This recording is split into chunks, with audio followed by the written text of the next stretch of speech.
drinking watermelon.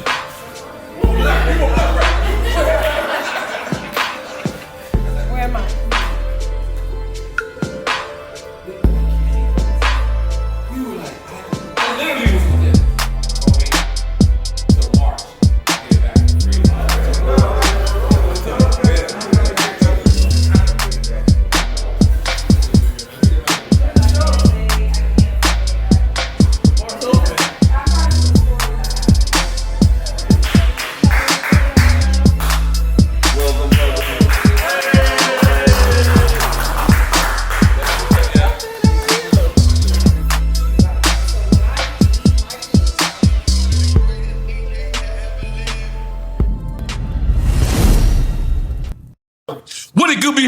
It's your boy N.O.R.E. What's going on? It's DJ EFN. And it's Military Crazy World Podcast. Make some noise! EFN, when we started this show, we said we want to give the flowers to icons. We said we wanted to give the flowers to legends. We said we wanted to give the flowers to people that came before us. This person that we're introducing today is not only a legendary DJ, it's just a legend. It's just an icon. Person that catalyzed the game. I don't even know how to pronounce that word. Spell it first. Definitely don't even know how to spell McDonald's. She is icon, legend, a person that if it wasn't for her, it might not be you. And guess what? There might not be me. There might not be us. There might not be Drink Champs. There might not be nothing. Respect the DJs. Respect the motherfucking DJ. When we found out that we booking her, I immediately and we've been trying for a while. For a while, yes. But I immediately asked for her drink order. And I'm gonna be honest with you. Her drink order has to be the wildest we've ever saw. Really? I don't think she meant all those drinks at the same time. Do you want to say the drinks that she ordered? I know I saw vodka, tequila, Henny, not cognac. No, see that's what's different. Most people say cognac. That's a Hennessy. She said Hennessy. That's you know that's ratchetness came out, right? And then what else? She said Ace. And no, Ace Spade. No, tequila, whiskey. I saw Hennessy, everything on that list. and there's one more, vodka. Yeah, I said vodka first. That's a Hennessy privilege. Okay. Oh. But in case you don't know who we talking about the legendary, iconic, goddess, person that I'm mad that we didn't throw flowers at her feet when she walked through. Because I had just landed, so I didn't think. But in case you don't know who you're talking about, it's about the one, only motherfucking Spinderella. Wow. So I'm off top. I'm gonna be honest, Jamie. I'm doing vodka and club soda immediately. Okay. Are you doing something? I'm doing vodka, yeah. Oh, yo, I ain't gonna lie, EFN. I've been having conversations with your liver lately. Oh yeah. With my liver instead of your own liver. Nah, your liver be texting my liver, and I be like, yo, what's wrong? Like, you know what I mean? Like, oh my god. And your liver they got a group text. Yeah, they got a group chat, and your liver been like, yo, man, this guy like just drinking too much, different shit. Like, they want you to stick. They want you to be black. Stick with one liquor, and you stick with 4 liquors. I'm sticking with one. It's vodka and marijuana. That's not one. That's liquor. one combination. And then you got beer. No, I'm not drinking beer. Yeah. You got the beers. You know? No. I came in. I drink beer after. That's the after party. I mean, ain't this Drink Champs? Exactly. We're maturing in our Drink Champs years. I see. So let's take it to the beginning, right? Because everyone documents your career from when you got with Salt-N-Pepa, but you had a whole life prior to that. I had a life period. Like, yes. I was not born in Salt-N-Pepa. That would have been something. No, they're not having like that. I started DJing before Salt-N-Pepa, but it wasn't like I was trying to be a DJ. I just kind of picked it up. My high school boyfriend was a DJ, and I, used to go to his house after school, and we just would, be practicing. And he had a set of turntables, so I was learning the art and technique from him. And he did a few parties, took me along with him, and so I kind of picked it up there. So okay. And wait, what was the DJ name you had then? Ooh. I didn't have a DJ name. No? You was just DJ? I was just Dee Dee. I mean, that's a lot. I mean, that was enough for me. But I wasn't trying, like, again, I wasn't trying to be a DJ. It was just something I was interested in. But even before that, my dad was a collector. So he collected all this, Music collector. Music. Okay. He was a avid collector of all, like, the music. He had vinyl, all the 45. So I was, from a child, familiar, seeing right, and hearing all the music. And I adopted, the music's, I guess my vast nature of music came from my dad. Right. So I had that before I even started on turntables. So let me say something. As an MC, I realized the other day I always been jealous of the DJ. Really? Yes. I mean, that's how it all started. You guys were jealous of the DJ. Yeah, I didn't know that. I'm not gonna say. By the way, this is subconsciously. This is me talking subconsciously. Right. When we had Mad Skills the other day, and Mad Skills was like, yo, he boy. prefers being a DJ over MC. And I was appalled because I'm an MC and I can't be a DJ. I suck. I tried. I could be an iPod DJ. Okay. That's about it. But what I realized, iPod, that's not, you say it right? Not anymore. Okay, Don't do iPods yeah. anymore. So what I realized was, he said, the reason why I like DJing a little bit more is because I'm actually in control of the crowd. I had never heard that. So I literally cringed. I was because you're a DJ, so you probably didn't catch it. So when he said it, I was like, because as an MC, if you don't like my music, I can't change your mind. Right. A DJ can change it up, right? Versus mine. So what kind of power is that? Like, I'm sorry, I know I'm all over the place, but my DJ Bushrock, will go to the club an hour early. And because I have a black crowd, I have a Latino crowd, I have a such and such crowd. So he'll go to the an hour early and be like, to read. Yeah, tonight we're being Latino. Oh, gotcha. Tonight we're being black. Right. Tonight we're being Black-tino. You know what I'm saying? Yeah, he'll do that. Right. But when I spoke to Matt Skills, he said he didn't have to do that. He could just go and just read the crowd. Yes. And I'm jealous of y'all. I'm just being honest. I should have told you this off scene. There's an art to that. Yes, I didn't know that. There's an art to that. Like, so we're not just. Hold on. She needed a drink. Spinderella has That's a what drink. I'm saying. I've been trying to get. Yes. I was waiting. You noticed I You stopped. didn't see me like this. I was like, silent English. Yes. And ladies first. Ladies first. Yeah. I don't know. What do I want? On the list. Let me see. Okay, yeah, you got a long list. You got Duce? Duce? Yes, right. Duce. JC, we got you, baby. That's what you want? Just on the rocks. Yeah. Yeah. Okay, so let's get back to what I was asking. The art of DJing. I always...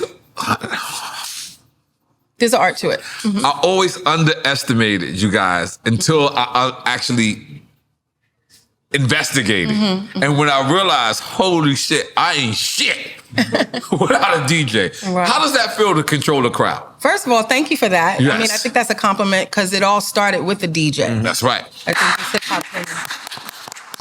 So the DJ would rock their set and they would leave a mic there for, someone to come up and grab the mic and to, do some crowd stuff, do some crowd work. Because they're working. They're up there doing their thing. But the power is it just feels good because you can change moods. You can change people's wherever they are. They can be the energy sad. in the room. Yeah, you change the energy, the vibes.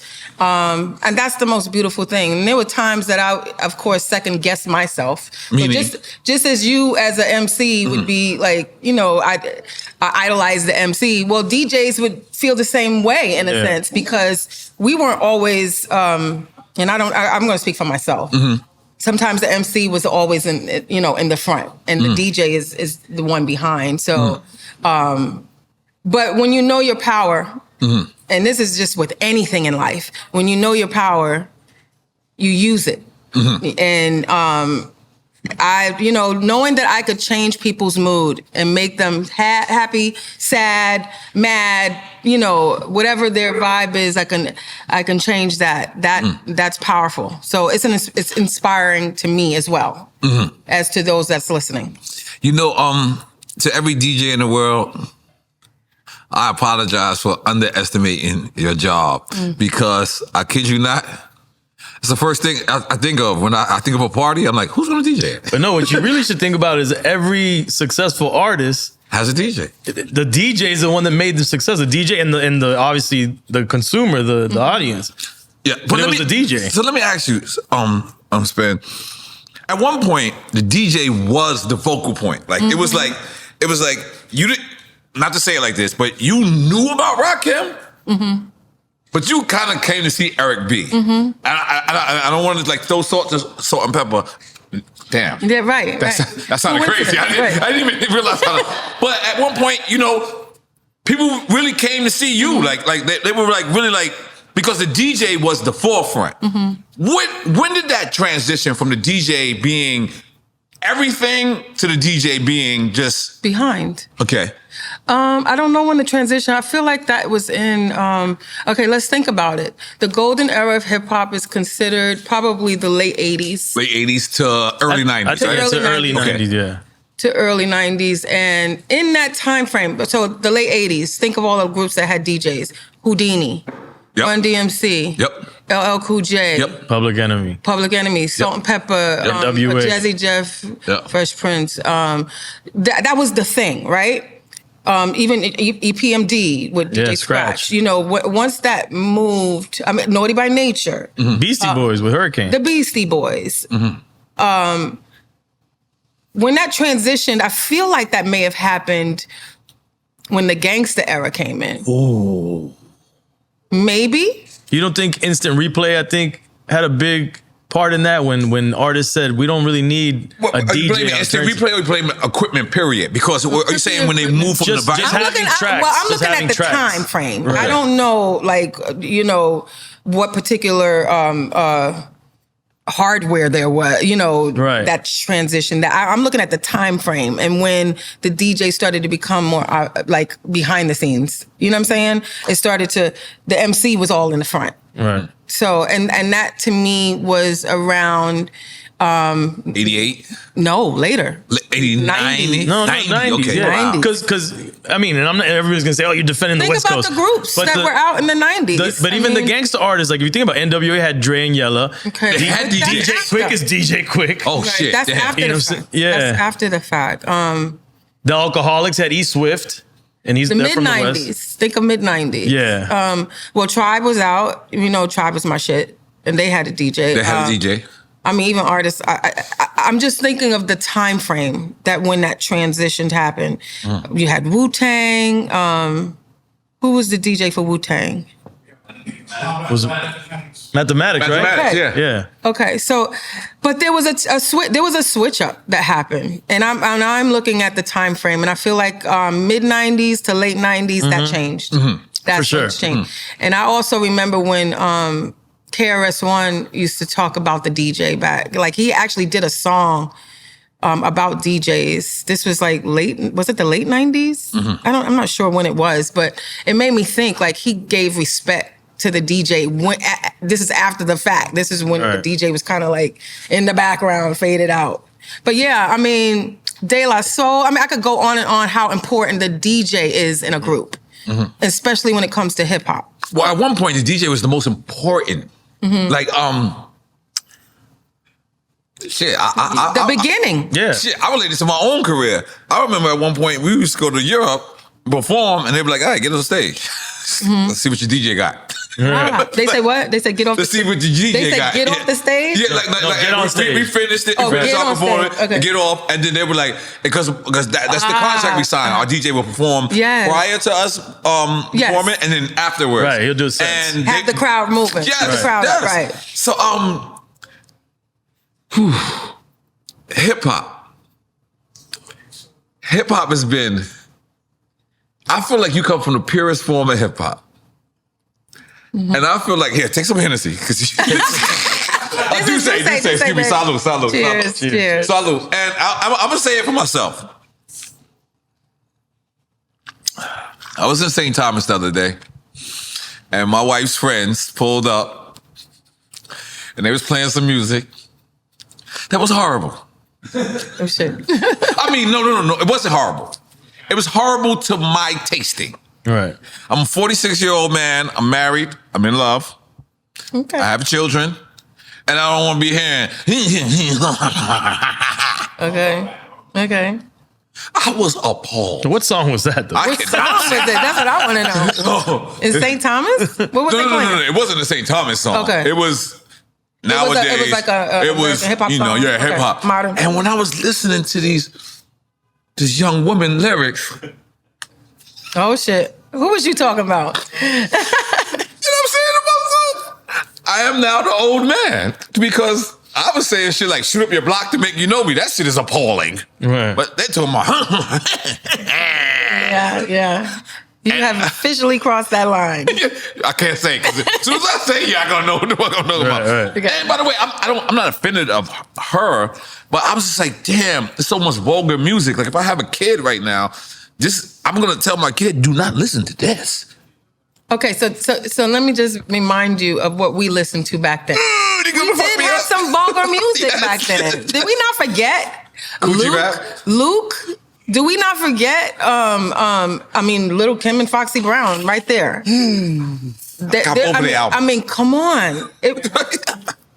Huh? They had good beats. Oh, they had great beats. Niggas said they got good beats. That was us. But that was us back then. Yeah. So, we do have to consider that we are older and our tastes have probably developed different in experience in life. Mm-hmm. And just some things is just not suitable for you as it was before, especially that you have children now. Right. Different. Right. But that's okay. But we cannot front on the fact that we had vulgarity in our music back then. I don't think it's vulgarity. It was vulgar. No, I'm not saying. I'm saying I don't think that's the issue. Maybe that. I didn't even know Push It was a sexual song. Yeah, but when you. It wasn't. I mean, okay, it wasn't. let's talk about it. Let's talk about it. Listen, I'm gonna be honest with you. What you think? 80s artists, listen, I'm gonna be honest with you. 80s artists Oh God. exploited sexuality, but they did it in taste that I later on in life caught on. Oh, they're talking about this, Like subliminals. It was subliminal. It wasn't. Yo, I'm gonna fuck you in the ass. That's definitely it wasn't 80s. that. Like, Except till Two Live Crew came I went through. too far. I went too far. I'm just saying, this is what they saying nowadays. They're like, hey man. I like that mystery. I like that mystery. That's subliminal. Think of from a TV standpoint. Remember Three's Company? Yeah, of course. How they would have those subliminal jokes about sexual Right. innuendos. Right. But it made you want to watch because it's like they're gonna say something. And It's Right. gonna be like they had is that this sexual tension. Like, yes, but nothing was ever said. Yes, but as an example for Push It, it was not a sexual song. We were literally talking about dancing on the dance floor, and people took that and took it the other way, and it actually worked for us. So. I mean, I don't believe you. It's true. It's true. When I was young, I was like, oh. No, he thought it was saying something else. He thought it was saying the words was really similar, My teenage hormones were like, I was a that's teen right. too. Trust me, I was not saying that. But people, I mean, gosh, we were almost arrested for that song. Like being on stage and being told that if you play that song, that happened to us as well. If you play that song here, Push you It, can get particularly. Push It. Wow. You can get arrested. Wow. So there were times that was almost the case. And somehow we got, to a point where it was like, we just had to convince everybody that this is not about what you think it's about. Mm-hmm. And that is the truth. Jamie. Take it as you want.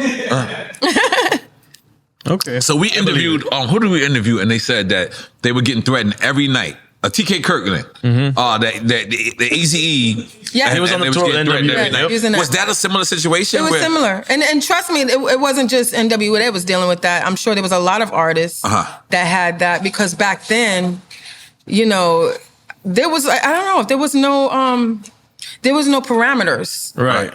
So it was kind of like we were doing these songs and just creating this, vibe, and it sounded as if we were crossing a line. And for us, we were just girls having a good time, partying, doing our song. They thought it was something else. Right. And so, that happened with us. Which was common here in the U.S. in music. They used to do that, even, believe it or not, with old school music, like with old school rock, or whether it be Sinatra and those guys. Believe it or not, They were doing what? If they performed, the local cops would show up, say that it was profane in some way. Profanity. Like it wasn't new to hip hop, but I'm sure hip hop took it another notch. Yeah. I'm sorry to change the subject, but I just performed for Fat Joe. Big up to Fat Joe. You got to keep the city, right? Big up to Fat Joe. I get off stage. There's 5 cops waiting for me. For you. So I get off stage and they're like, we could get a photo? And I'm like, calling this the no warrant photo. Because I wanted to leave. So I know I changed the subject. But so let's just take the Band-Aid off. Ooh, let me have a drink. Yeah. Because I'm going to be honest with you. Mm-hmm. As a younger, I'm about to say citizen, but I don't think that's the correct word. Like, nice shirt, Charlie. You see your shirt. But as a younger, I'm gonna be honest with you, and you're gonna think that I'm so naive, but I am, and I want to be. Okay, good. I didn't want to ever see you and Salt-N-Pepa have beef. Like I honestly, damn, I'm almost tearing up a little bit. That hurt. I'm almost, it hurt me because damn, I am actually. Hold on, let me get my life together. Yeah. Because y'all my childhood heroes. Yeah. Fuck my childhood. Y'all my heroes. So to see turmoil, period, like I almost ignored it. As if it didn't happen. Expecting that it would just go away. Right. Because I was so like attached to y'all. Like I'm so attached. I'm not attached to Salt-N-Pepa without Spinderella. I'm sorry. I apologize. I don't care what people think. It's just how I see it. I didn't see the other Spinderella. God bless her. Mm-hmm. I know she's supposed to be first, but I don't remember how she looked. I don't remember. All I remember is this. So when I got the word that it was any turmoil, I didn't remember what the turmoil was, but I remember me being sad. Yeah. And I remember me continuing to be sad. And then we booked this interview. I'm watching these interviews and I'm seeing you, speaking your piece. And I still, to this day, I'm like, damn. What happened? Yeah, what happened? So in your opinion, what was the first straw on the camel's back that you was like, damn, this is not right? I mean, generally speaking, when you just grow up, you just get to a point where things will not be tolerated, and respect should be mutual. Mm-hmm. And when respect is mutual, we can move and do whatever. Right. But when respect is not mutual, then that's what are you here for? The bag? That don't last, because I can do a bag without it. You know what I'm saying? So growing up for me, having my grandson changed me. Mm-hmm. Just seeing how the whole scope of hip hop is changing, just how history is important. Like being in the history books is important. Yeah. Mm-hmm. Legacy is important. Absolutely. But yeah, you just don't take bullshit anymore. When you get to a certain point, it's done. And I felt like if we don't have that mutual respect, it's not going to work. Mm-hmm. And so we needed that. We needed to do that. And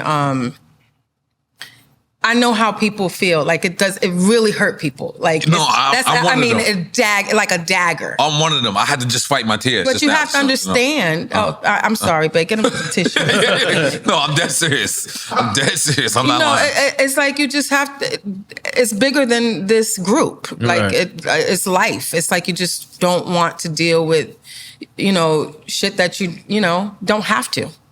And we had to get some things straight. And we had to do it in a way that was not, unfortunately it was publicized, but it had to be, because there was a lot of work. There was a lot of, like everything from legalities involved and dissecting royalties and things like that. So all that has been dealt with.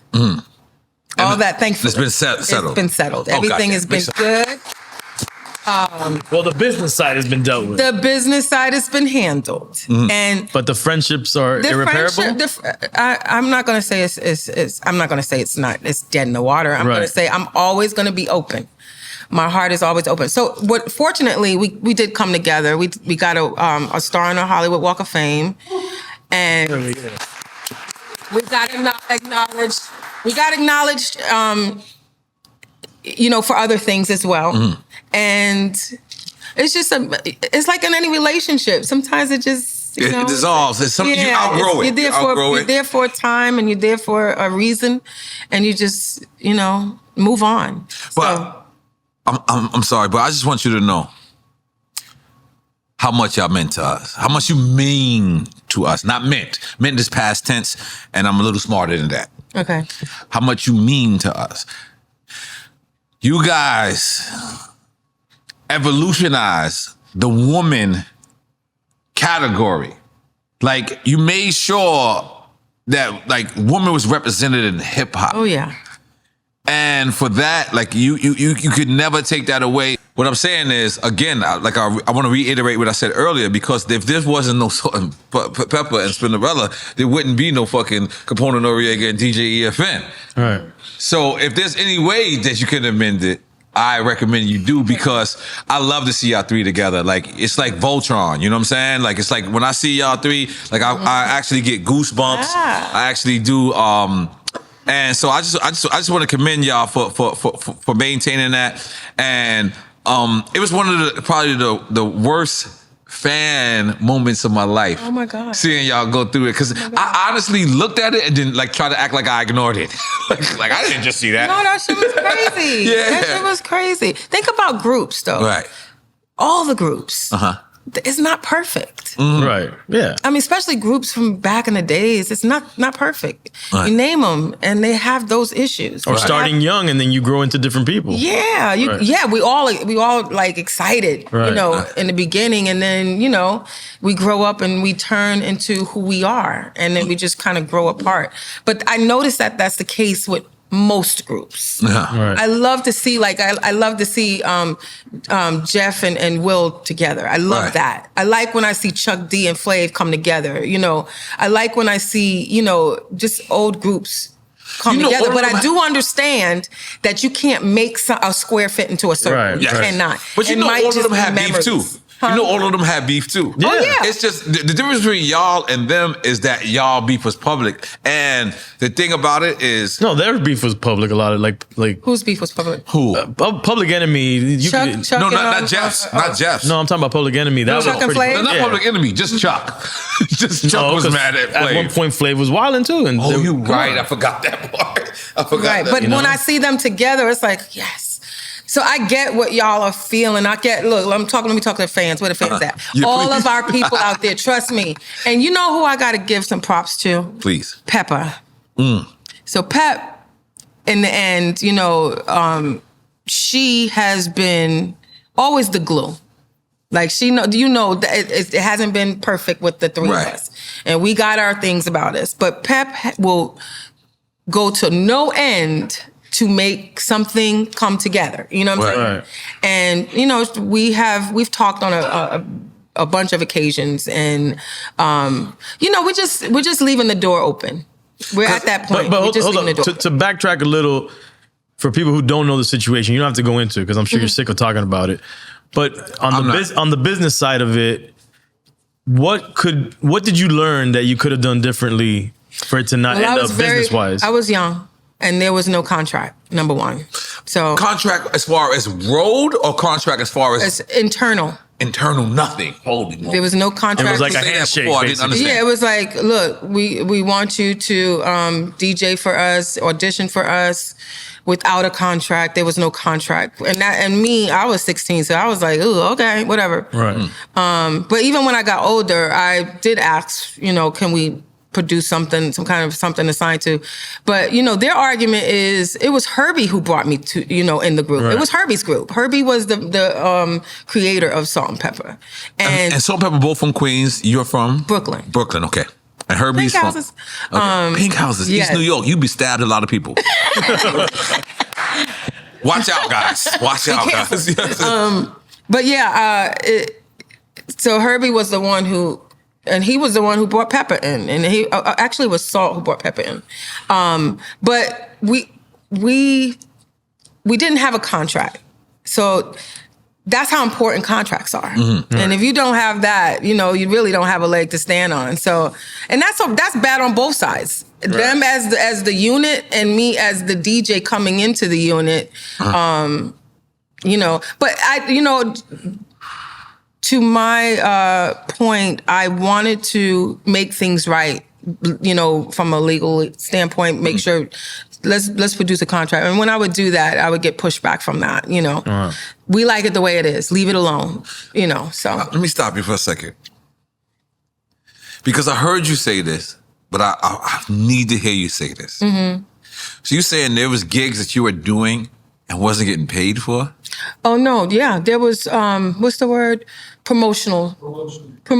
But I would say I got paid for promotional gigs, but we weren't getting paid. It was like, here's a, He's saying you specifically or the whole group wasn't getting paid? Well, the whole group. Yeah. Oh, okay. The whole group. That's we already know that track. Promotional is I'm thinking when I heard you say that, when I heard you say that, I'm thinking they were signaling you. Oh, no. Okay, so it was the whole group. It was promotional runs. I mean, it was photo sessions. There was anything that had to do with building a brand, a group brand. Wow. Which is your sweat equity. It's sweat equity. Right. And so that's your investment. Right. Okay, I'll invest. I believe in this. I'm here for it. And that, to me, I don't care about that. To your point earlier, what was it without speaking on it? I had to take them to court to get my royalties divided from properly. records. From records that I performed on. Yes. I'm on probably about 15 songs. 15. Three that's super hits. Yeah. Okay. I'm on point. Let's go. You do your I'm homework. on point. Yes, let's go. Perfect. So yes, with that said, I mean, that's enough. Come on. Uh-huh. So somebody's getting paid and I'm not. And but the royalties weren't coming from them. It would be the record label. It would be the record label. It would be the record label. But they're still, here's the thing. They were signed.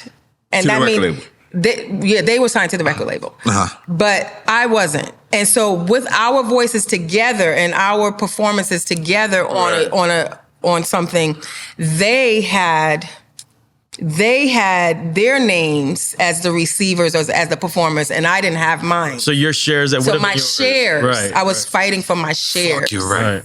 My proper shares, from them. Right. That's separate and apart from being in Salt-N-Pepa. It's like when you perform or when you produce, you should have you write, you should have your shares of yours. And so that's what I was fighting with. And separate from, because if someone listening, they might confuse it with publishing. It's not publishing because they would get their publishing for whatever they wrote publishing or their performance. Right. Yeah.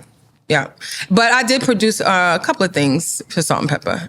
And so I had to fight for that as well. And it was like when the end came, it was like, okay, let's do this right then. And I didn't want it to be public, but it went public. And at the end of the day, I had to do what I had to do because I put my blood, sweat, and tears for 35 years. 35 years is a lifetime. It's a lifetime. And so when you say sweat equity, you put your all into something, and then to be dismissed or to be kind of just put out as if you weren't there, that's the contribution. Right. Get what you deserve, and then peace out. But today I'm not here to put. They're always going to be queens to me. They might not feel the way that I feel about them. They feel the same way.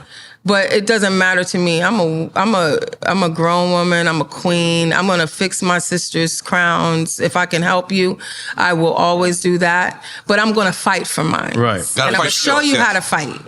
And stand up for yours. So that's what I got out of it. At the end of the day, I'm happy that I'm sorry that it went that way. But I had to do what I had to do for me. As an outsider that's looking in, that's an insider that's looking out, I feel like the mistake probably was that y'all didn't negotiate together from the beginning. Because I believe that they had a contract and then you had a separate. And had y'all showed that woman camaraderie? What's her name? Camaraderie. Yeah, Camaraderie. that word. Okay. So if that's what I feel like, because I feel like they wasn't trying to do you wrong. I feel like they were so much trying to look out for themselves, because women were being done wrong at that time, that they were so much trying to look out for themselves that they didn't think of. Gotcha. You know what I'm saying? But by the way, no, I understand. This is no I fact. understand that point. This is no facts. To I this. understand that point, because I tried to sit in their shoes too. I did, and when I was talking with Peppa explained a lot to me about her situation in it and how familiar my situation is to her, because she was fighting for hers too internally. So, and I'm like, and you're Peppa, and you're So fighting. she's fighting Well, in her own group? I cannot speak for her, Right. but I will say that she understood some of the fight that I had in fighting for your part and what you have provided and contributed. And it's just a bigger picture than what everybody thinks. Right.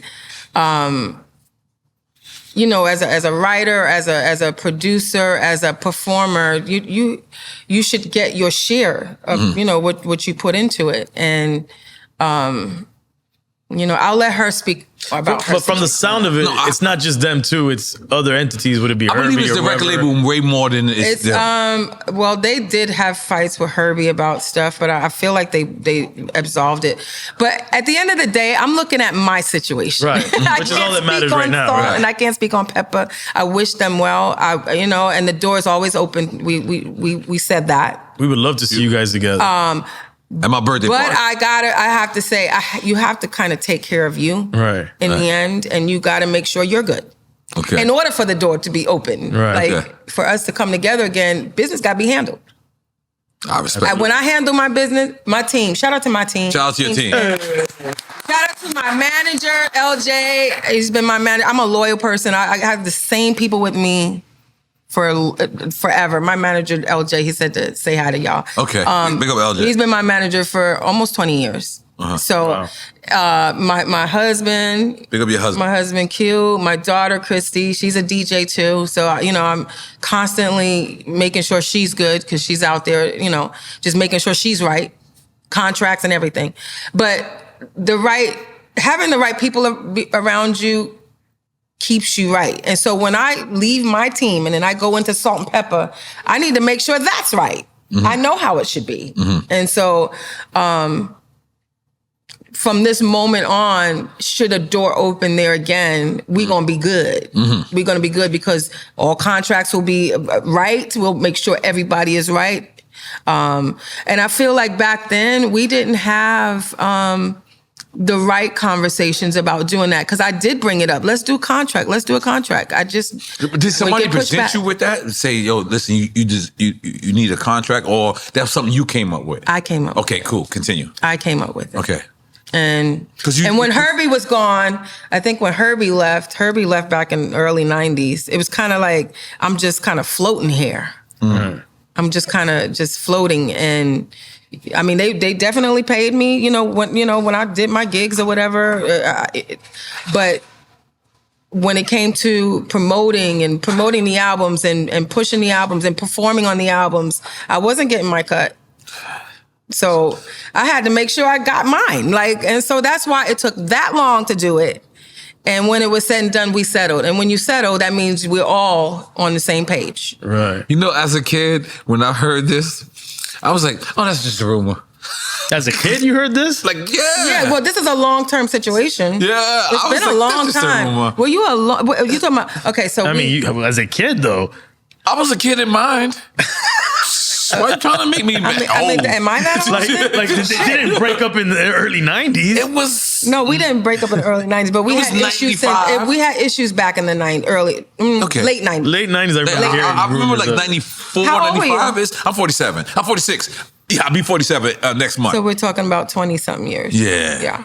And to me, it seems like, woo. Yeah. Yeah, That's a long time ago. that's my childhood. It's a long time to be going through this shit. Right. It's true that Herbie, when he put the group together, he thought of it as the female Run DMC? Yes. And So you would have been the Jam Master Jay of that Run DMC. Houdini, that female Run yes. DMC. He thought of Houdini and Run DMC. So, So do you remember ever going to Left Rack City? I do. Oh, yeah. All right. That's crazy how this ties into the beginning of Drink Champs. Really? He's our first guest. You have no idea. Ooh, Okay. First recorded guest. Let me Who's just that? tell you Where something. he's gonna go now. Okay. Chill, What you ready? And I happened? know your husband is here. Is that Sorry. All due so? respect, all due respect. And your daughter's here, who I feel like she's related to me. Let me just tell you something. Kenny Anderson at the time was the hottest point guard in New York City. Kenny Anderson, I'm from 97th Street. Kenny Anderson is from 96th Street. He's from down the block. The hottest woman in the game ran the chain at the time was Spinderella. Oh, sure. My childhood was Spinderella is the most beautifulest woman in the game. Oh, really? Everyone wants Spinderella. And Salt-N-Pepa is the name. Everybody wants Spinderella. Jesus. Everybody wants you to trigger. I'm just playing. I'm just playing. Casey. Let me hear this now. I'm just playing. And it was one day, Kenny Anderson, we call him Chipper. He comes through my neighborhood with you.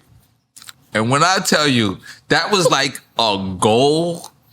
That was like, I think I remember. I ain't gonna lie, I was the little nigga like that.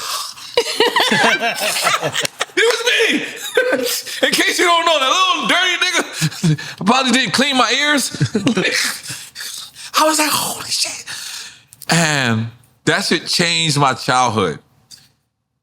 Because it made me, Kenny Anderson, which I tell him this, and I tell him this off the air, and this is kind of corny. I should always say this on air.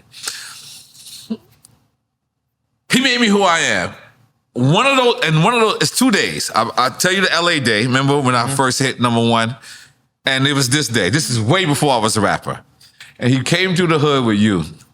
And when I tell you, every man in the hood could not take their eyes off you. I'm sorry, husband. I'm sorry, husband. But it was one of the greatest moments of my life. Wow. Because you represented making it. You have no idea what I'm talking about. I mean, I think I could understand in the sense of just coming through, and it's just like a picture of what it looks like to be success and have the right female on your arm, and you know. No, you being humble. not just no. a She's female. being humble. Let me take over. Spinderella. Let me take over. She's being humble. You were the hottest chick in the game. Let's be clear. Did you not feel that? No, I did not feel that. Oh my God, we sucked at the 80s. I You did didn't not feel feel that? that. Holy shit. I do know that there, you know, people tell me they had crushes on me or whatever, but No, but for real, like, I remember, like I'm so proud to call you my sister now, but back then, I can't deny that. Like, how it was like. But I do know that the fans had their favorites. I mean, they had. I mean, I know that they looked at me like, you know, they had crushes on me or whatever. So, and I hear that a lot today, like, you know, I still got a crush on you type of thing. But no, I didn't know that. You didn't feel it? I could feel that they loved on me. Yeah, I could feel that. Okay. That's one way of putting it. Yeah, I could feel they loved on me. I mean, not to take away from what you're saying, please. But, you know, I get how, you know, people look at somebody. And I remember being like, you know, just on top of the world. Like Salt-N-Pepa and myself, we were just on top of the world. We were the girls. We was those girls back then. And, you know, they had their favorites. Salt was their favorite. You know, she had her favorites. Pep had her favorites. Spin had her favorites. You know, like, But wait, to take it back to Drink Champs, Kenny was our first recorded guest. Oh, really? We didn't release it first, but he was the first person that we tested this concept oh, wow. with. Yeah. So you are Drink Champs alumni all around. Yeah. Yes. I'm in there, huh? Yes. I heard your interview, some of the, you know, the interview y'all did with Kenny. And I heard what you guys were, I don't know, y'all were talking about baby mamas and stuff like that. Okay. I think that was funny. I was scared to say your name because to this day I'm still scared of you. Like, I'm just being honest. Don't be scared. From the music standpoint, I'm really proud of what we've done together. that is something that nothing that we can personally go through could ever overshadow the purpose of what Salt-N-Pepa was. Right. The Salt-N-Pepa, the music, the message, the importance of us in music, the importance of us in hip hop, the importance of us as women, the contribution as women to our generation. And we're representative. So don't let what personal stuff color that. And that means a lot to hear you say that. But yeah, it was great times. It was interesting. Just, I remember that going through Left Rack with Kenny. I did a lot of Left Rack. I was out there a lot. We used to actually, me and Kenny used to go at it because, he called the pink houses the stink houses. And I would call, I'm sorry, y'all. It was just a joke. I don't know. I would call Left Rack City, Left Whack City. It was a. But it was a thing between me and Kenny at the time. She's like, look at that little boy. He just saw us. The little boy can stand at me. The little boy, no. But no, I spent a lot of time in Left Rack. Yes, yes. And I thank you. He did a lot. He did a lot for the. I'm not gonna lie. He the hood. Yeah. I'm not gonna lie to you. And again, I should say this to him off camera. But he kept me out of jail for years because he had a tournament called the Kenny Anderson tournament, and I would go there and I would play basketball. And I remember one year. I'm sorry, I'm gonna turn it back. No, do it. But I remember one year I was selling drugs. And I just couldn't stop selling drugs. I was addicted to selling drugs, even though I wasn't a good drug dealer. I was like semi. But I would get my shit off. And the coach came to me. I can't say the coach's name because he's very big. The coach said to me, I know you sell drugs, but you're going to come and play this basketball. Are you going to play basketball? You're going to come play this basketball. And I came and played basketball, and we won. Oh, shit. We won. But by the way, because of Kenny, him doing the contributions that he did to the hood, his mother as well. Yeah. Rest in peace, Miss A. Yes, that's right. Rest in peace, my father as well. Yeah. Rest in peace to your dad. Yes, you met her, right? She's a gangster. Yeah. She's a gangster. First of all, my daughter's here. Yes, I immediately felt connected to her. Yes, my daughter. Yes. She's like, she was like after I had Christy, I would bring her to Left Rack and leave her with Miss A. And you want a shot? Relax. I was just playing. And Miss A was just an incredible woman. Yes. She was hardcore though. Yes. She was hard on me. Oh, when really? when I first started dating Kenny, she was like, "Who's this bitch?" Oh shit. Yeah. Wait, time out. You went too fast. Yeah, it's true. She was that like, was the first word she said. She was like, "Who is this bitch?" By the way, because she was very protective of her son. But by the way, you Spinderella at the time. It's not like you're like. She didn't care. She didn't care. I love this story. And so I was very intimidated by Miss A. I called her Miss A. Miss A. Her name is Joan, but I call her Miss A. And she put me through the ringer to mess with her son. I mean, I guess you should. You know, just can't have any woman rolling up on your, in your home. And you was his first real relationship, right? I don't know that I was his first real relationship. I believe, as an outsider looking in, I believe it was. He was young. He was very young. He was like, come on, in his prime, and he was like a superstar basketball player. Oh my God! Like for him to just come from where he came from to just blowing up with all this money and all this like notoriety and just the fame, it was crazy. So, but back to Miss A, she was very protective, and I will say our relationship really got established because she, literally taught me. Like she was like, I know you love my son because I could have ran you off a long time ago, girl. Like, that is the gangster. That's gangster. I could have, but you stayed, and you stayed, and we didn't work out. But our daughter, we had our daughter. That was the purpose. God of bless. So. God bless. That's the purpose of her. And my daughter's so beautiful and so like the best part of us. So, yeah. And although I just met her today, I swear to God, I feel like I know her. Yeah.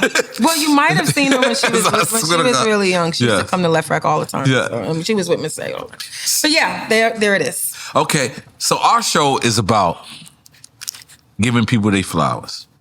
From the beginning, we wanted to give you your flowers. We wanted to tell you face to face, woman to man, man to woman, that how much you mean to hip hop. Oh, shoot. How much you mean. This is huge. And I 1,000,000% want you to know how much you feel mean to hip hop, how much you mean to us, how much you mean to the community. We 1,000,000% understand your plight. We understand your struggle. We understand your fight. And we got your back. And there's nothing in this world that's not going to stop us from doing that. Right. And we want to give you your flowers. That touches my heart. Wow, this is huge. Thank you so much. And my heart is real full from that, because coming from where I came from and just always literally, I dealt with a lot of doubt. The whole Salt-N-Pepa stuff, I doubted myself a lot. Right. It shook you up. But to get the love that I've been getting, regardless of all of that, it makes me feel again. When you're kind of shot down for whatever reason, when you're shot down or when you feel that your worth is or you're devalued or any of that, right. You don't feel like you deserve, So to get this kind of love, I really appreciate y'all. Well, let me stop that not feeling deserved, because this is your house. Mm-hmm. This is built for you, and I'm gonna just tell you, it's well deserved over here. Yeah. You are an icon. You are a legend. And we are immortal fans over here. Immortal. N.O.R.E-ism. I don't think I ever used that word before. That just came out like immortal. You're immortal for using it. So we're gonna play a game real quick. Now we start. Okay. I ain't gonna lie. I've been drinking. You've been drinking.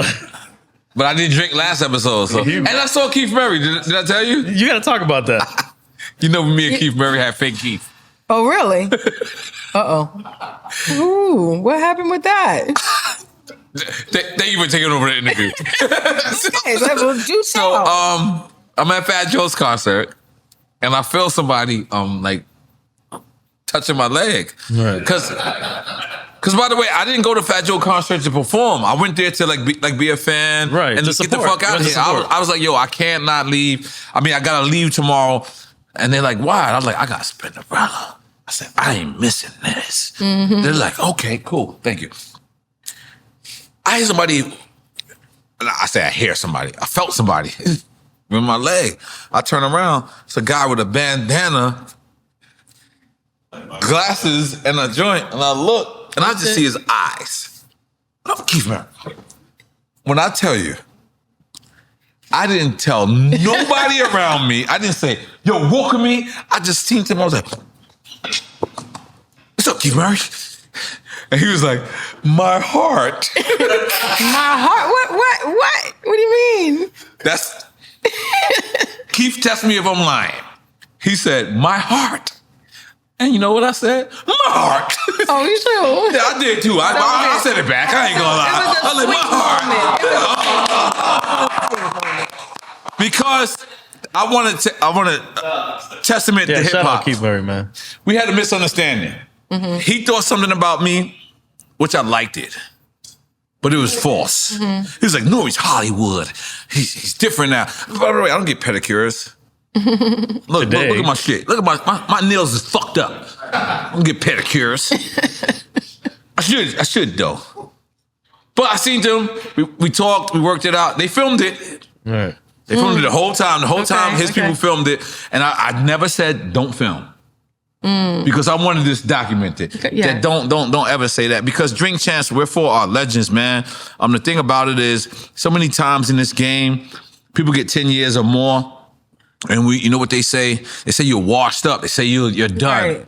Irrelevant. Do they say that in rock and roll? Do they say that in jazz? No, Do they say that in heavy metal? Right. They don't only say, it's only us. It's only us. So we're going to change that fucking narrative. Right. If you take food from yesterday and you put it in the refrigerator and you warm it up in the morning, guess what? It's better. It's better. It's been marinated. Mm-hmm. Right. It's been marinated. That means it's been seasoned. Preserved. You young motherfuckers judging the older people. You are a pizza who just came out the oven. It's too hot. Right. You're too hot. That's a good way You to have look to at it. cool the fuck off to enjoy the pizza. Right. My friend Diego brought me a phenomenal pizza. It was too hot. Couldn't do nothing with it. I had to put salt on it and let it camate, cabrón. Oh. And then after it cooled off, I enjoyed the pizza. So this is to all you young motherfuckers. You judging you.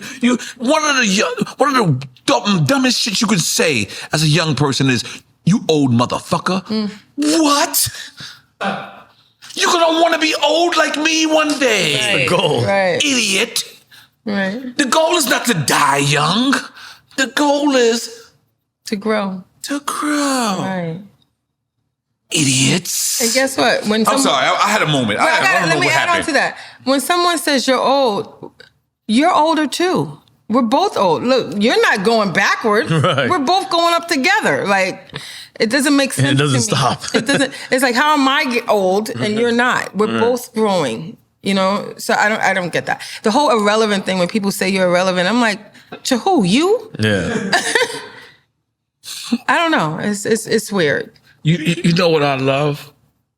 The renaissance of hip hop right now. Right now, hip hop has grown so much. Like I can like book a vacation, and Sir Mix-a-Lot would be on the fucking the cruise line. Like holy shit, this is dope. Like hip hop has evolved so much. Do you think that hip hop, when you started doing it, would, for lack of a better term, whack cliche? Do you think that hip hop would have came this far? This far? No, I didn't think about it. Me neither. It wasn't. It was not something I was thinking about. It was something I was doing. So that was like the original question back in the days. Most of us artists who were first interviewed was asked the question, "What are you going to do when this is over?" And I could say for me, I'm like, I don't know nothing else, so I'm just going to keep doing until till the wheels fall. Could that have played into the bad business, not foreseeing it, Yeah, of be course, here so long? Of course. But look, it won't happen again. Right. Experience is important. Right. So when you get older, and talk about growing, you grow with experience. And these younger, I feel if they ain't watching and if they ain't learning, they're gonna get hit hard. I always think about like the newer artists, like the younger generation of artists. They're gonna need therapy Yeah. eventually. You know what? They're gonna need therapy. Am I right or wrong? No, They not gonna need therapy. They need therapy now. Well, yeah. I mean, once you come, We all need therapy though. yeah, we do. But I really like, especially for the young women. It's not. I'm not just talking about MCs. I'm talking about. I mean, whoever, the DJs, everything. It's a lot to come through this. And with social media. And with social media, we didn't have social media like that. So I just feel like, yeah, get a good therapist on deck. on your team. Get a good therapist on your team. So let me ask you, because this has been a question on my mind forever. How did you get the name Spinderella? Spinderella was given to me. Herbie said, okay, now it's just so I know you mentioned there was a Spinderella before me. Yes, there was a Spinderella before me. On the first Salt-N-Pepa album, Hot, Cool, and Vicious, there's a picture of another young lady. She was the first Spinderella. I can't say what the story was, but they were looking for another female DJ for their first major tour. I auditioned. Oh, it's a tour initially. Oh, wow. It was a tour. Okay. And I auditioned. They heard about me and they asked me to audition. I auditioned and then I got it. So I don't know what the story is. I can't say what happened before me, but yeah. Has she ever spoken out? The previous? I'm pretty sure she has, but I don't know. I know there's a story. Everybody has a story. Right. So. And is it true Wendy Williams also tried to audition to be the DJ? She says that too. Wait, what? Wendy you never Williams. seen it? What the fuck did you say? Yeah, Wendy. Wendy Williams wanted to be you? Not be me. She auditions to be the DJ. Spinderella. Yes. The Spinderella. Really? So Herbie was looking for, originally what we said, he was looking for that Run DMC, Jam Master Jay, Houdini, Right. 2 MCs and a DJ. But as females. All I know is that when I auditioned, I got it. And that's all I know. That was hard. That was That's all I know. hard. But yes, Herbie gave me the name. But there was a Spinderella from the early 80s. Okay, I can't say, but give credit where credit is due. I can't say I made the name it's part up. of the story. I'm a collector of old shit. So I bought a Spinderella doll from like the early 70s. And it was her? No, it was a little white doll with blonde hair. And she was spinning on a spindle or whatever. And her name was Spinderella. That's where they got the name from? I don't know, but I have that doll, and I'm like, wow. So, and that's how old the name is. Right. That is documented. So, And the first Spinderella, well, the one that was before you, she comes out in one single or one vinyl that I have. She's appears on that first album. Right. Yeah. That's crazy. But then Thomas Live? I can't say what happened there because I'm not privy to their situation. And still when you get in, it's 30 plus years. Yeah. And all the success because Push It hadn't come out yet. Push It came out when I got there. Yeah. Right when you got. Yeah, we did the video for it. We shot the video. As a matter of fact, the story is we were on that tour. And we were on the Wipeout tours. The Fat Boys, Heavy D and the Boys, wow. Salt-N-Pepa, Dana Dane, and Clark Kent. DJ Clark Kent was on it. And we weren't doing Push It. And then they were like, I guess some DJ in either Hawaii or the Bay played Push It, and it just got viral. It caught fire. Because it was a B-side of a record, right? It was the B-side of Tramp. Tramp. Right. Tramp! Yes. What you call me? Wow. And then they were like, you got to play Push It. And I was like, all right. They gave me the vinyl, and I dropped Push It. And it was like, ah! And we really didn't want to do that song. We thought it was a parody. Like, we was like, it was parody to what? Well, not a parody, but we thought it was like a funny, like a, what's the word? Just being fun. Right. Like fun, not parody, but something, funny. We didn't think that at all. Well, we did. Like you guys didn't think it was a serious hip hop record for you guys, right? We didn't, as in Salt-N-Pepa, This hurt my childhood. and then Herbie. Well, these are things you wanted to know. And then Herbie, was like, he was really behind the song. He wanted it, so it was like we got to do Push It. Let's test it. Do you we realize? Did it, and it was on. Do you realize how many movies Push It is in? It's in a few, huh? Every time it's such a big record. I'll watch a movie and I'll be like, oh shoot. So is that one of your discrepancies? Is that because I ain't gonna lie to you. This is full discrepancy. It's full disclosure. Yeah, that's what I meant. Every time I hear Super Thug played in a movie, I get nothing. You got to get your check. I don't get nothing. You got to get your check. I get it next year. Next year is my 25. Okay. And it reverts to him. I could have bought it back. Okay. I have what is it called? Residuals to do it, to buy it. Right. But that's like if I wait till March, I get it back for free, and then I could do business with these people. So but that's important. I'm gonna wait. But I look at I saw Entourage, the movie. And then my record came on, and everybody's like, hey, congratulations. And I'm looking at them like, I didn't even know this shit was in there. Right. But I'm not going to tell them that because I don't want them to know actually my business. When you hear Push It, do you feel like that? Huh? Well, I'm not in. I'm not a writer on Push It. Okay. So you have to be. You was a part of the session. And performer. Okay. You know, Salt-N-Pepa performed that song before I joined them. So they not performed it. They recorded it right before I joined them. It just hadn't hit. It just hadn't been. Right. It started to hit when I came in and we played it in the show. Then it started to blow up. But when you're on the song and when you're writing on a song or when you produce a song, that's when you should be able to collect on that. You know, What a Man is a different story. What a man! If you hear What a Man on a commercial or anything, it made me want to be a better man. That's a check. Yeah. It made That's me a want huge to be hit too. Let's Talk About Sex is another one. Huge. Well, let's stick with What a Man though. Okay. Y'all in the studio. What happens? What is how does this magic work? Oh my God. Well, I know how it worked for me. They would do their own recording and then they would call me in and I would do mine. So everybody's kind of was separate and then pieced together. Yeah. Everybody would be separate and pieced together. That particular song was done and I you know, it's been so long.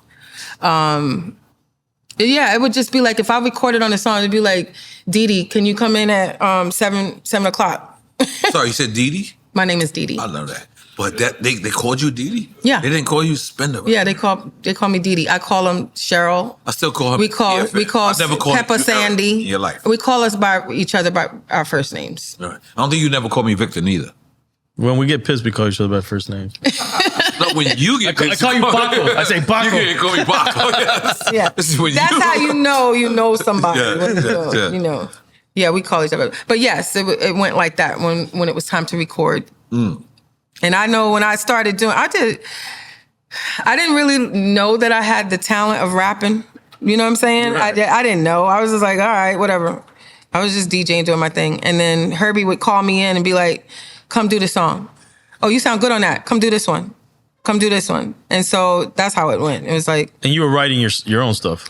I wrote, but I can't say I wrote What a Man. Okay. The songs that I produced for Salt-N-Pepa, I wrote on.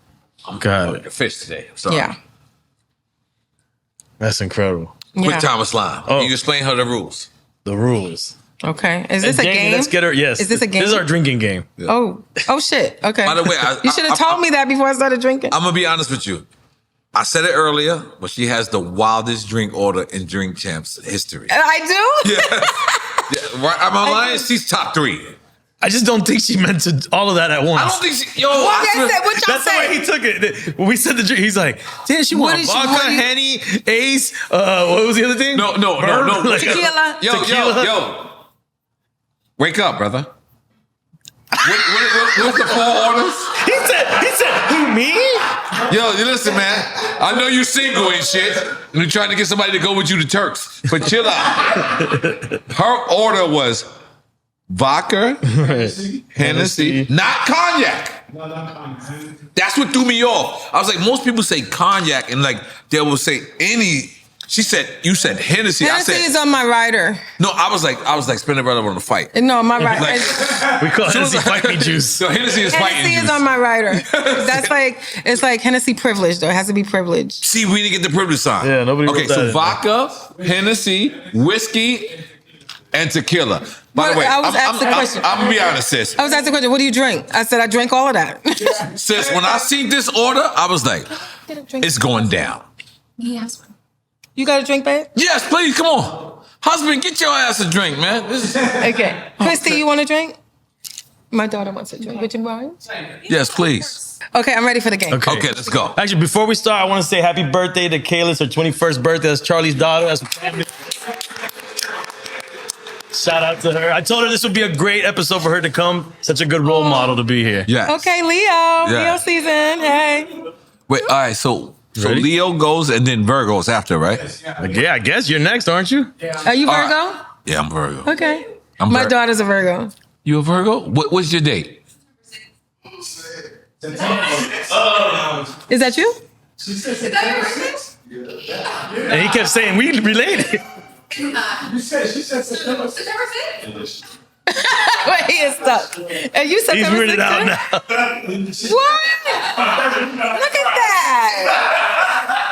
Look at that. I think he thinks when he saw you in left rack. I decided to have a baby on his birthday. Come on, they're twins. That's why he said I got a connection with her. But you're literal twins, birthday twins. How cool is Me, that? you, and Foxy Brown. Real Foxy's? Foxy sent him a text too. Shout out Foxy, man. We need her on here. Yeah, we need Foxy on. Oh, God, Holy please let me shit, know I when that done happens. Fucked up my childhood and resonated my manhood at the same time. Okay, so we explain the rules. Try to. Oh, this. I ain't gonna lie. No, you gotta stop. No more. No more. I ain't gonna let you do it. I ain't gonna let you resonate. You emancipate. I ain't gonna let you none of this stuff, man. No, I ain't gonna lie. Don't talk no more. September 6th, shit just came out. I know, that's wild. That's wild. That's fucking wild. She had no idea. I'm like, It still went. good. We're gonna give you two choices, and this is not to pin anybody against each other. It's just random Okay. two choices that these guys over here came shit. up with. And we would like to drink. Yeah, and if you pick one, nobody drinks. But if you say both of them or neither of them, which would be the PC answer. Say it again. If I pick one, If you pick one, nobody drinks. nobody drinks. And if you don't pick, we drink.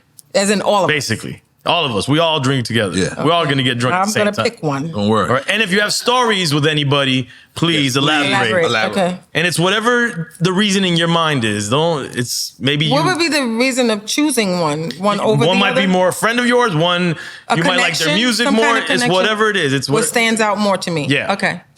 I love how she's never been in the resource room. You see how she was What? assessing. No. She's like Let's she be was clear. very Let's be very clear. Like how is you could tell that she's very smart. All right. By the way, all of our other guests has not been. Uh-oh. All right. First one is Primo or Pete Rock. Pete Rock. And I love Primo. But so Pete Rock. So, oh yeah, I used to date Eddie F. Eddie F was Heavy D and the Boys. When I would go to Eddie F's house, Heavy D would come over. They would, do their recording or whatever. Pete Rock would always be coming over. They're all in Mount Vernon. And Pete Rock was like a kid. Right. So, and I was a kid. But it was like we both, were young and just kind of watching Heavy D and the boys develop and do their thing or whatever. And Pete would be there, just messing around with the drum machine, Eddie F's drum machine and stuff like that. So I have that's like a brother to me. Pete. But you picked Primo. No, I said Pete She Rock. said Pete Rock? I said Primo is my boy, but it's Oh, for okay. me, it's Okay. Pete Rock. Okay. Queen Latifah or MC Light? Let's take a shot. Let's take a shot. Hey, man. No leading the witness, I brother. just want to drink. I like both of them. I Jeez. can't, and I love both of them, I should say. I just came from New York. Funk Flex or DJ Clue?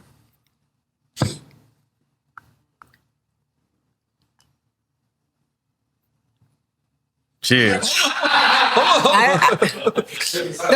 What? What do I say? I don't know. No, you ain't I gotta, like- you ain't I- gotta say nothing. You drinking? That says enough. All right. Lady of Rage or Yo-Yo? Oh shit! I love both of them. This is not fair. This is the name of the game. We're trying to get you drunk. This is where it all goes down. Okay, I'm gonna make a decision. Okay, see, some people do this. That's a Yo-Yo's strategy. my Leo sister, so I'm gonna And say Leo's Yo-Yo. before Virgo, right? Leo's before Virgo. yeah. Leo's before Virgo. Y'all said facts or Hold out, relax? Virgos. We're So you're still picking? there. I'm gonna say Yo-Yo. Okay, so no drinking. Cool. No No drinking. drinking. All right. Yeah. And Rage is gonna actually be on that TV. She has a new movie coming out. Y'all know about that? The Miss Cleo one? Yes. Didn't it come out? I don't know if Rage it's is out gonna yet. be Miss Cleo? Miss Yeah. Cleo. That's Yes. I saw clips. She looks. That's she fire. is Rage is alien. gonna be Miss Cleo. I'm Yeah. so That's excited for fire. her. Yes. Yeah. I want to be a part of that. We need both of them on Drink Champs, by the way. I want to watch the movie. Excuse me. All right, next one. In there? No, JJ Fad or Oaktown 357? Oh, Oaktown 357. Really? Okay. Yes.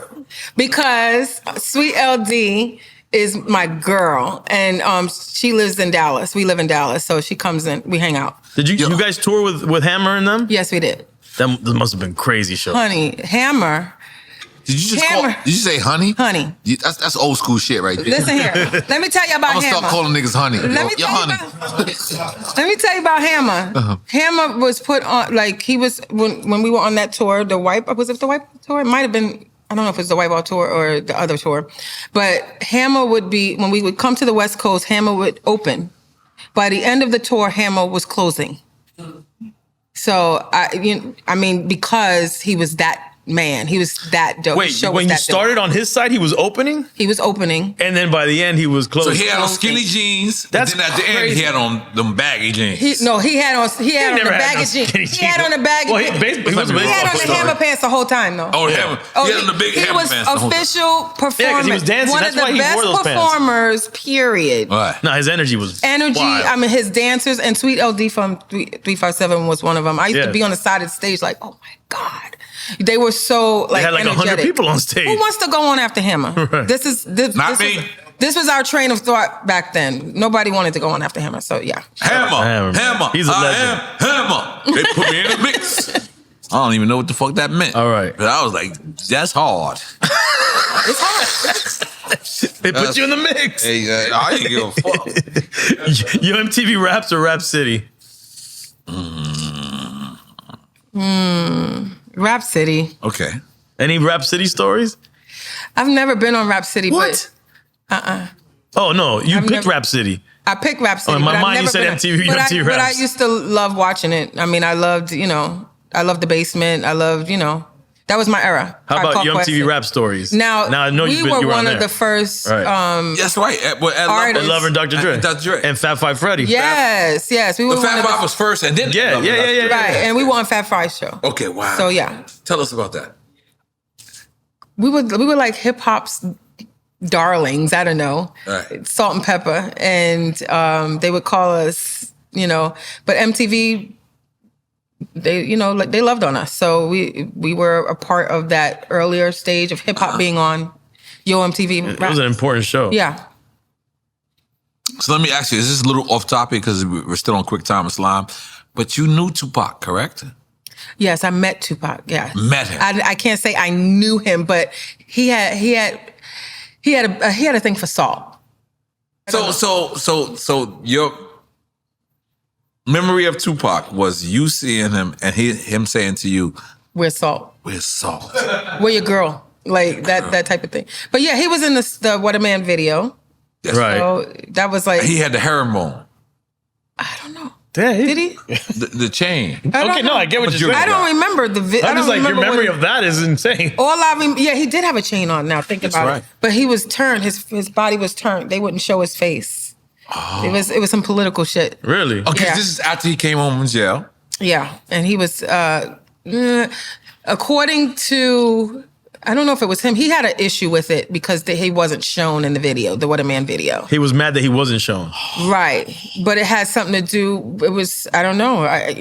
You I'm do not sure know. if You do know. I'm Yeah, not because- sure. I mean, but 'cause- I can't say because it's like, You're not Is sure? This time, This where is it this was the coming prime from. of the East Coast West Coast beef? No. No, No, it's not. no, I'm asking. this was. No, I'm just saying no. Tupac was considered. Your no was way too aggressive. Tupac was considered a bad boy, and it was like at Salt-N-Pepa that was time. good girls. Yeah. It was like having a bad boy and a good girl together. But Tretch was in that same video. Yeah, but it was like Tupac was like a bad boy and He shot the police. Yeah, I think this was around I that don't know. time. I think it was around that time. Yeah, he shot the Atlanta police. incident. it was it was some issues around that. But I was like, shit, show him.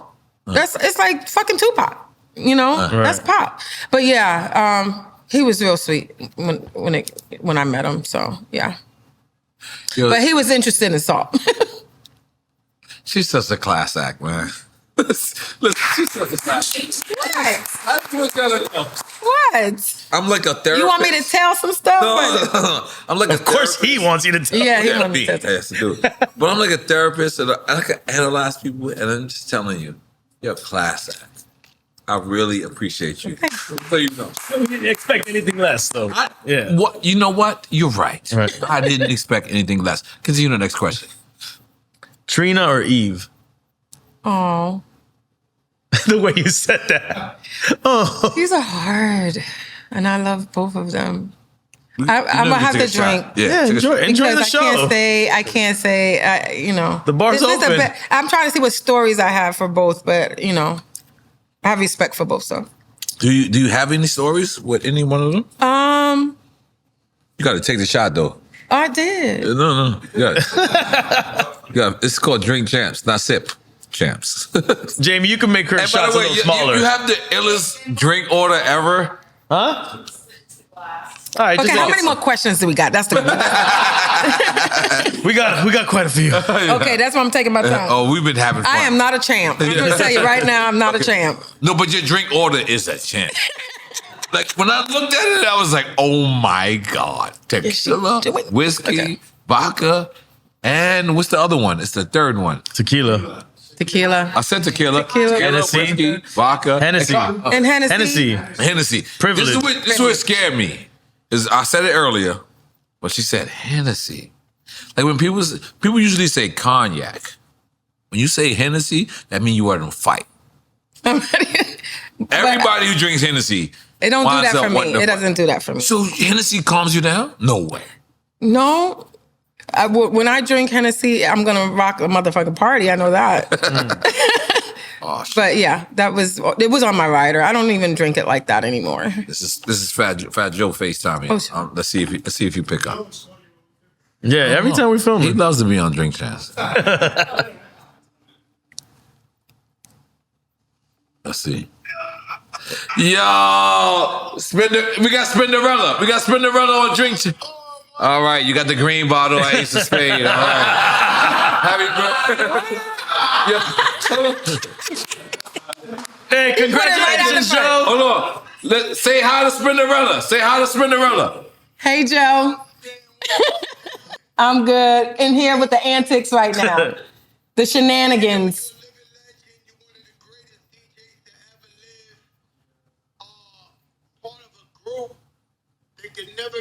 Nobody can duplicate that. And the women power that you have is unbelievable. I've been on shows with you guys where it's been 10,000 people and it's been 9,900 women. Right. I've never seen that nowhere else. Yeah, we got the women lot. Peace, y'all. Thank you, bro. Thank you so much.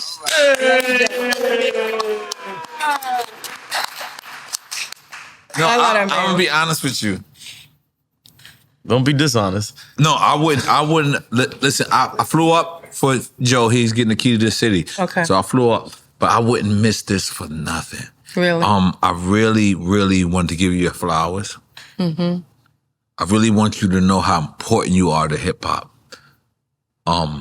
And your legacy. I'm not saying your legacy was Salt-N-Pepa. I'm saying your legacy by yourself, because you have a legacy, like just like me and EFN. Like EFN has a legacy with me.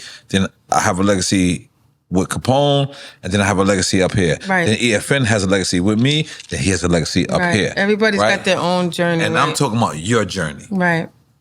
And in case you don't know this, it's my job to reiterate this and tell you how important you are to our community.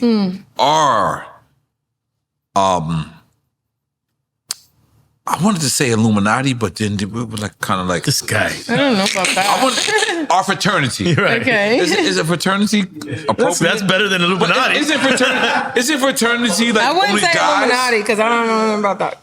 Community. You're good with community. Community? It's simple. Right. And culture. I'm trying to be smarter than I am.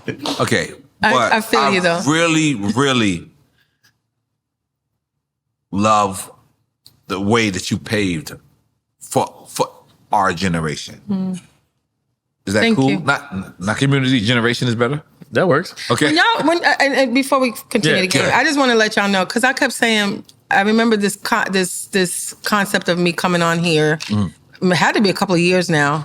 And I was like, I don't think I'm ready. I kept saying, I'm not ready. I don't know, And I don't know what made it different this time. I guess it was like, you know what? Fuck it. Let's have fun. Yeah, just come have fun. Because I always feel like I have to have some shit going on other than, No, you know, but this is your plan. Your legacy conversation is important to me. And you guys have made me feel very warm today. Thank you. Because I just wanted it to be very comfortable. I don't want to have to I'm doing this, I'm doing that. I'm working. I'm still working, everybody. But I love that you guys are just like, let's have a good conversation. With all our quirks, we're just talking. Have a good conversation, but let's also give you your flowers, because I'm gonna be honest with you. I am an artist. I'm not a DJ. But artists and DJs, we always like, we'll do this shit if we wouldn't get no money. And some of us are liars. Mm-hmm. We wouldn't do this if we was getting no money. But then the ones that are doing it, we should be saluted, because it's a horrible job. You can never take your face off. Mm-hmm. You can never go to UPS and send a package and say, I'm not Spinderella no more. There's somebody back there. The fame part is what you're named Brian. That's going to be like, hold on, wait a minute. I know her. And that shit deserves to be warranted. Like, you can't, like, EFN is my friend. I know he hates fame. I know it. He never said it to me. He's never said it. He's never said, N.O.R.E, I don't. Mm-hmm. I know he hates fame. Mm-hmm. But we can't fight it. Mm-hmm. Thing is, we are who we are. Yeah. Let's go back to quick time slide. Because this is long time with slide. Fuck! I done took the wrong part of the room. Oh, no, right, bro? No. I done picked up the fire. Go ahead. All right. Raw bass or Father MC? Raw bass. And rest in peace, Easy Rock, who passed. Yes, Raw bass. I was on tour with Raw bass. He has a great stage show. Everybody. Yes, just he say does. Missy or Lauryn Hill? Oh my God, love both of them. But I'm gonna say Missy. She's not drinking anymore. She's like, I'm saying. I'm gonna say no, but it's true. I love Lauryn Hill, but I gotta say Missy. Missy is my, I look up to Missy like, oh my God, she's beyond just hip hop. She's beyond. Oh no, she's just a female artist. She's iconic. Now that's iconic to me. Yeah. Mm-hmm. And her talent is just... And her show right now is phenomenal. I know. I haven't gotten to it. I've been doing my thing, but yeah. Yeah, Busta, Missy, and Sierra's all on tour. Mm-hmm. Wow. Yeah, Busta definitely told me about myself yesterday. Shout out to Missy. Like, nigga, you ain't coming to my tour. Let me leave that alone. I want them to keep going. It's still going, though. I mean... They only got two more days. Oh, they do? Yeah. Beastie Boys or Fat Boys?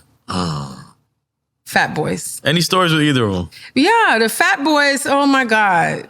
That was the first major tour Salt-N-Pepa Spinderella went on. Fat Boys, Salt-N-Pepa? That's what when I auditioned for Salt-N-Pepa was for that tour, the Fat Boys tour. And my first show was Salt-N-Pepa. Let me have a drink. Please. Let's go. You want a shot or a drink? I'm just... a shot? I'm going to drink with you, Take a shot. Cheers. Come on, let's go. My first show was with Salt-N-Pepa. Salt-N-Pepa had to do a song called I Desire. And all I had to do was drop I Desire. And it went like this. We're on a mission, dissing all the opposition MCs. It's my butt you're kissing because I desire. And I didn't drop it. Oh. I did not drop it. I was so scared. I was like... Because this is the first tour you're on. It's the first show I've ever done. First show of the first tour. On the first tour, which was Fat Boys tour. And why was everybody on the side, Heavy D and the boys, the Fat Boys, cracking up? Oh, they knew that you dropped the ball. Well, they saw that I did. That's a big part. But the crowd didn't know. The crowd didn't know. And Salt-N-Pepa did really well in covering it. They was like, I desire, you desire, spin, you desire. I was like, I don't desire. I desire to be here. I desire to be back at school. I want to go home. Take me back to math class. And eventually, we got off the stage. I got to drop the song, but I was done after that. And on the side, the Fat Boys, Marky D. Rest in peace. With Kool Rock Ski and Buff. Rest in peace. Buff, right. Buff. The other one, we need to be They was- Kowalski the here. other one is Kowalski, Diesel now. yeah. Kowalski, he Diesel. We need him Yeah. to come on the show, man. They was cracking up on the side. And at that point, I was like, I want to go home. I said, I don't want to be Spinderella no more. I don't want. And I know Your first show though. This This your is my first. first show. And I know they had jokes. They did. They laughed so hard. It was so bad. It was so bad. But we got through it. They didn't laugh no more after that because You was on somehow it. He was on point. I figured it out and I dropped it on point. And look where we got there. God That's damn. crazy. So we don't have to drink to that. Okay, we ain't gonna do Okay. that. Jam Master Jay or Dr. Dre? Shit, Jam Master Jay. Rest in peace. Stories. He was just a real cool dude. I got to be around him in his space when he was producing. My boy Stanley Brown, who was a producer. I don't know if you guys who know who Stanley is. He's a big time producer. Brought me to. He was producing with Jam Master Jay when Jay was doing his stuff. And brought me around to some of the sessions or whatever. And I just got to see him at work. So yeah, he's one of my favorites. Yeah, Master J. The blueprint Okay. from me. Right. And you have your own academy, right? Like Well, no, I did some clinics. I didn't have an academy. I wanted Right. to, but I didn't get to get it off the ground. But yes, I do spin clinics every so often. Yeah. that's dope. Brand clinics. I want to support DJ clinics. Rakim or KRS-One? That's hard. Take a shot. Right. Salud. Salud. Wait for us.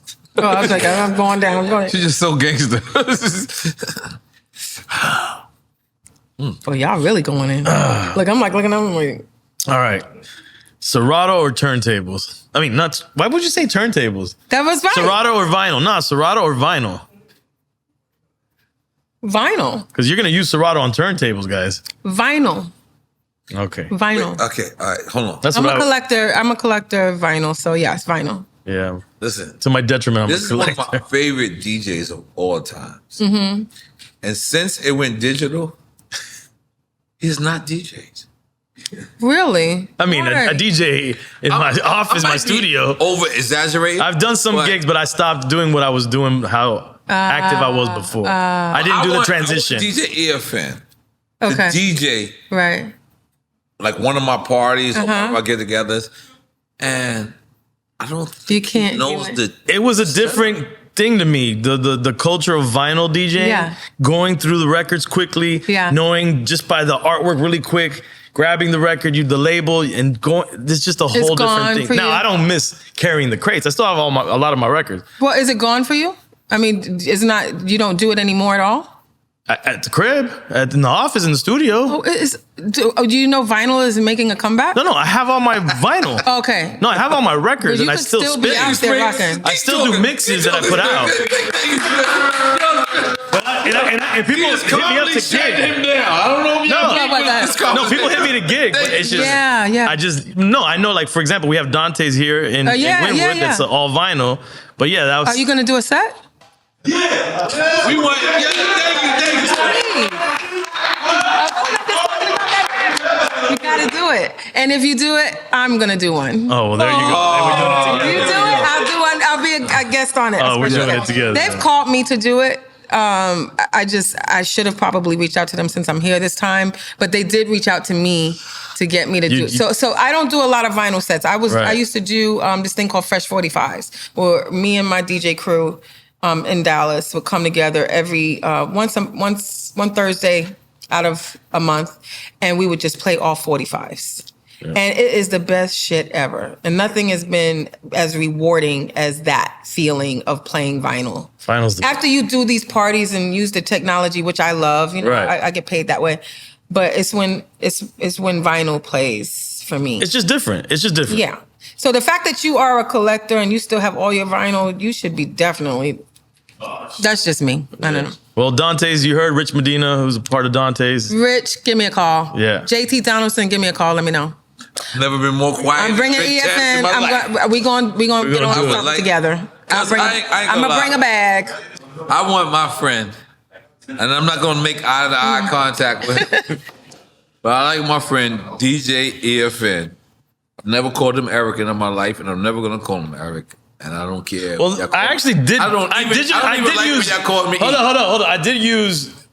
I was using Tractor with him. I did one of my last things that I was doing was I tour DJ with him. Okay. We did Canada. Remember, I did use Tractor on that. Okay. One. Okay. But I was like, I don't like it.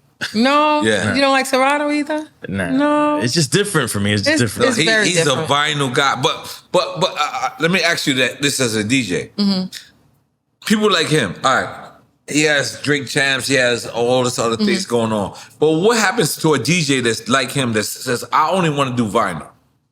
There's plenty of places to do vinyl here. No, it has made a resurgence. It's a feeling. So when you... It's coming back, you saying? Yeah. But how about then? When it just happened? Like then, like... When you say then, what's then? Like I'm talking about, before it came back. When you got that feeling. What happened to the vinyl one DJ? of my last gigs, I went to Orlando to do a gig. Boris was with me. I don't know where Boris is at. I go to the club. Everybody's on Serato. Then it goes, now I'm going to go with my vinyl set.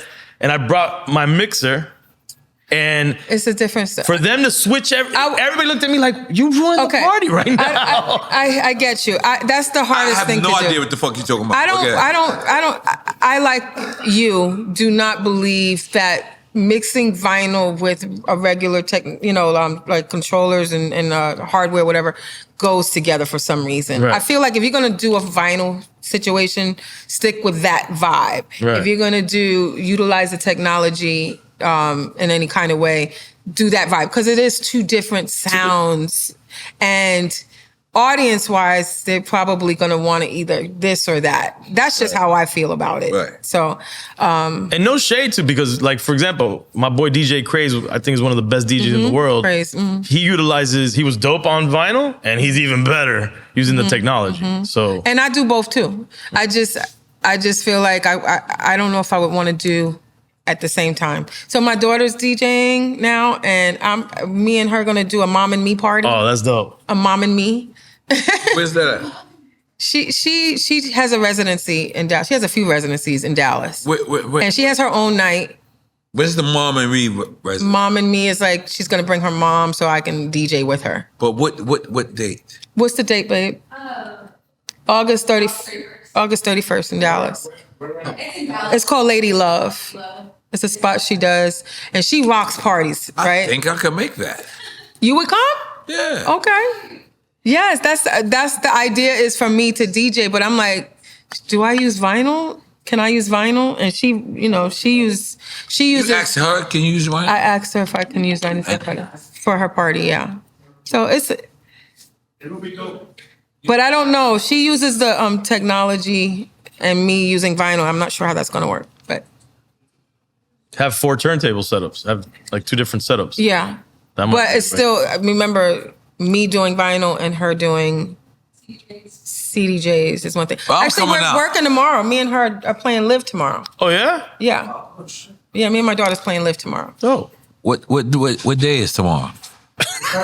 Tomorrow is Thursday. That's quick time with Slime. Yeah. I've been living a rough life. All right, where we at? Yeah, the next one. Yes. Oh, this is a good one.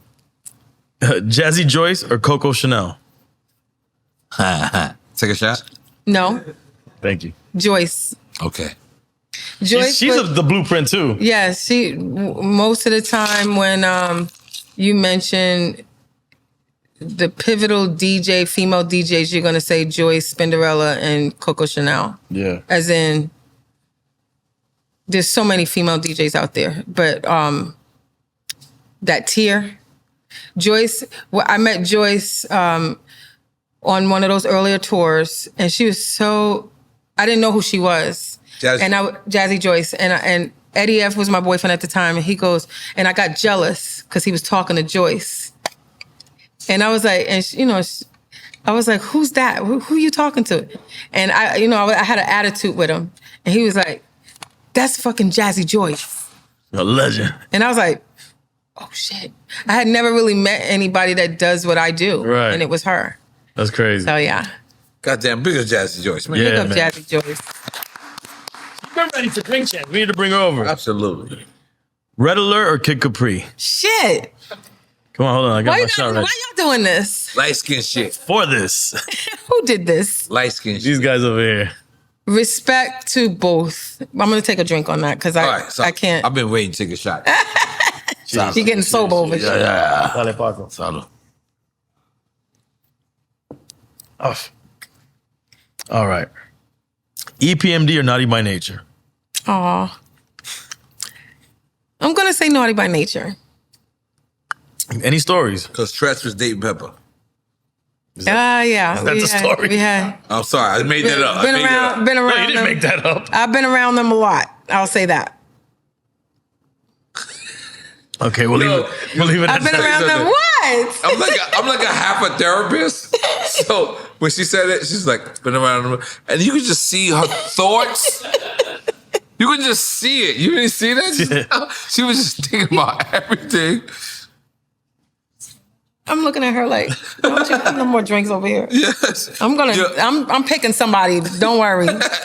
Somebody getting picked. No, but I'm looking at you and you thinking about, like, you just there's tons and tons of stories and thoughts. Trust me.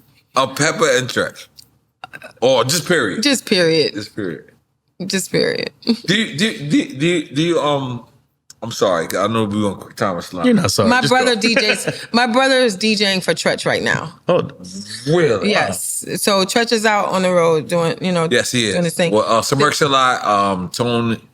Yep. who? Oh, Tone Loc? Tone Loc, Yeah. Yep. I went to the tour. Oh, that's my brother DJing behind Tretch. That's dope. Yeah, Yeah. I went to the tour.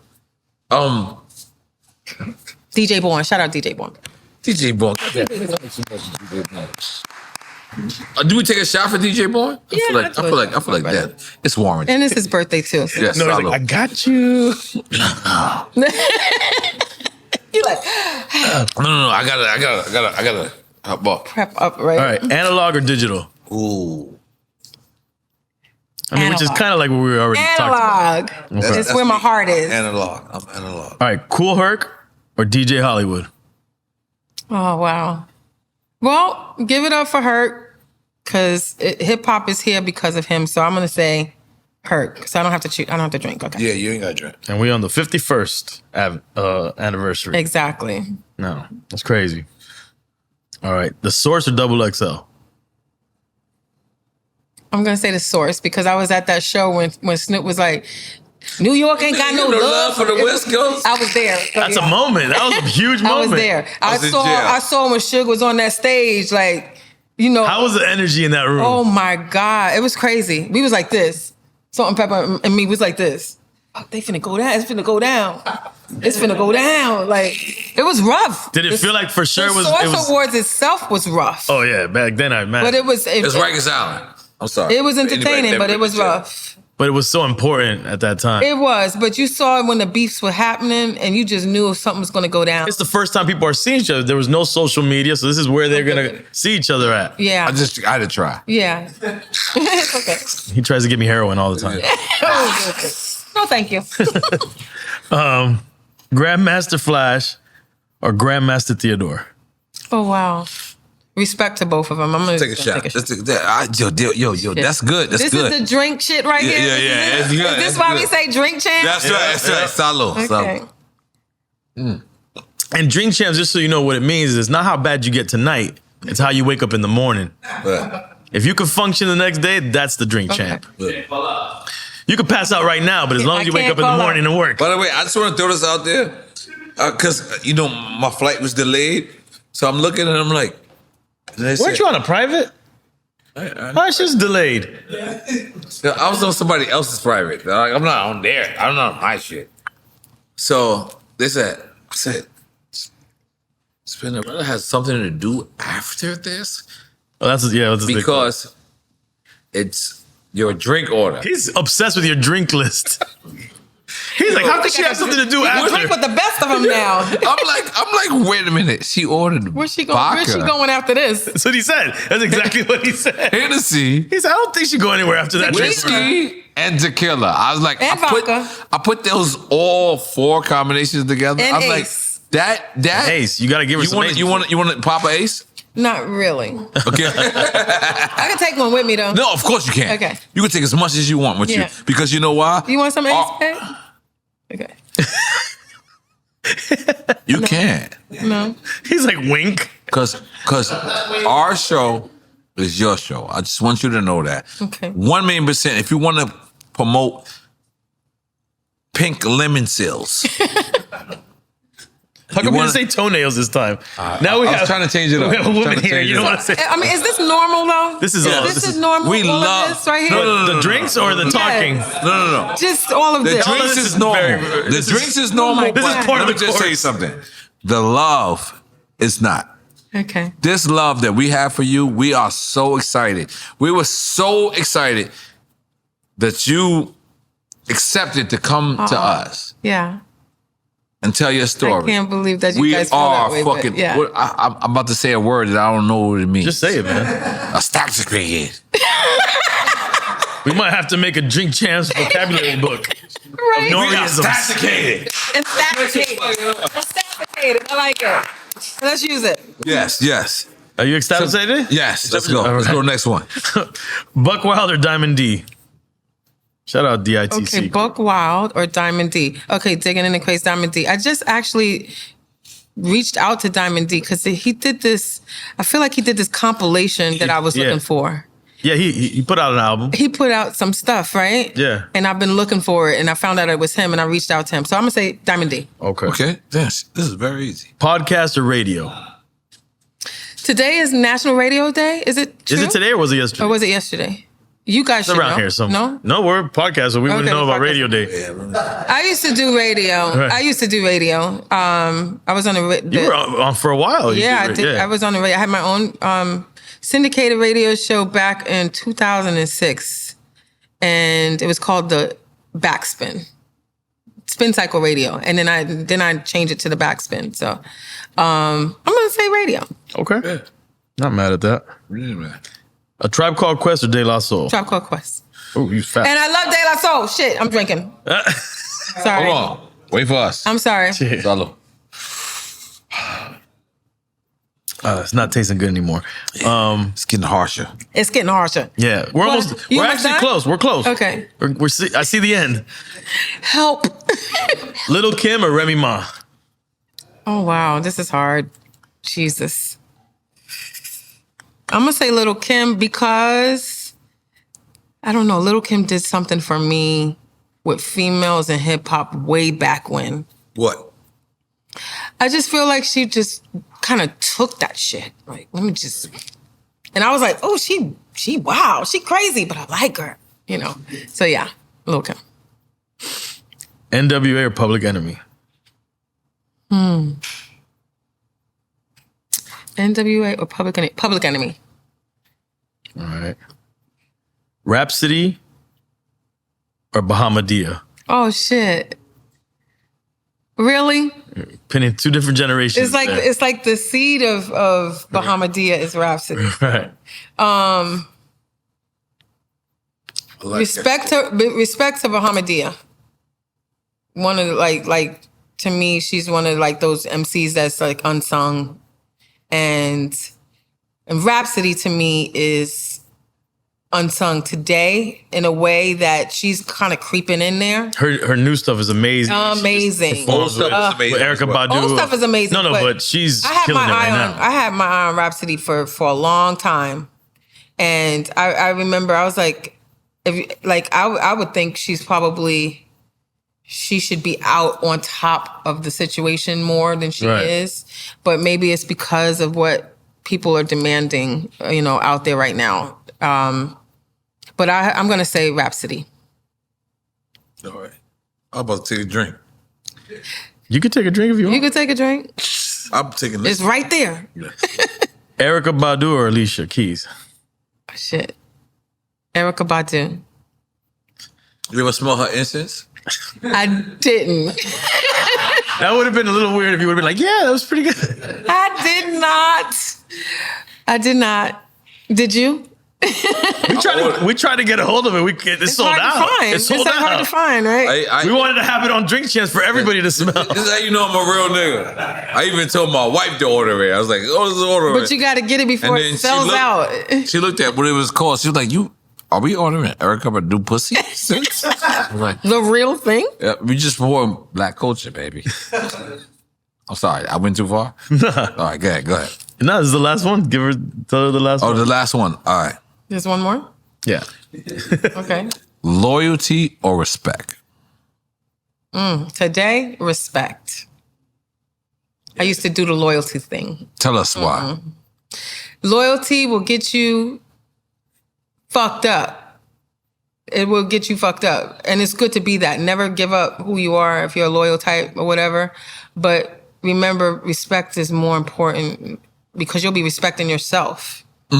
When you command respect, you're respecting yourself. So you can be loyal and people could just walk all over that.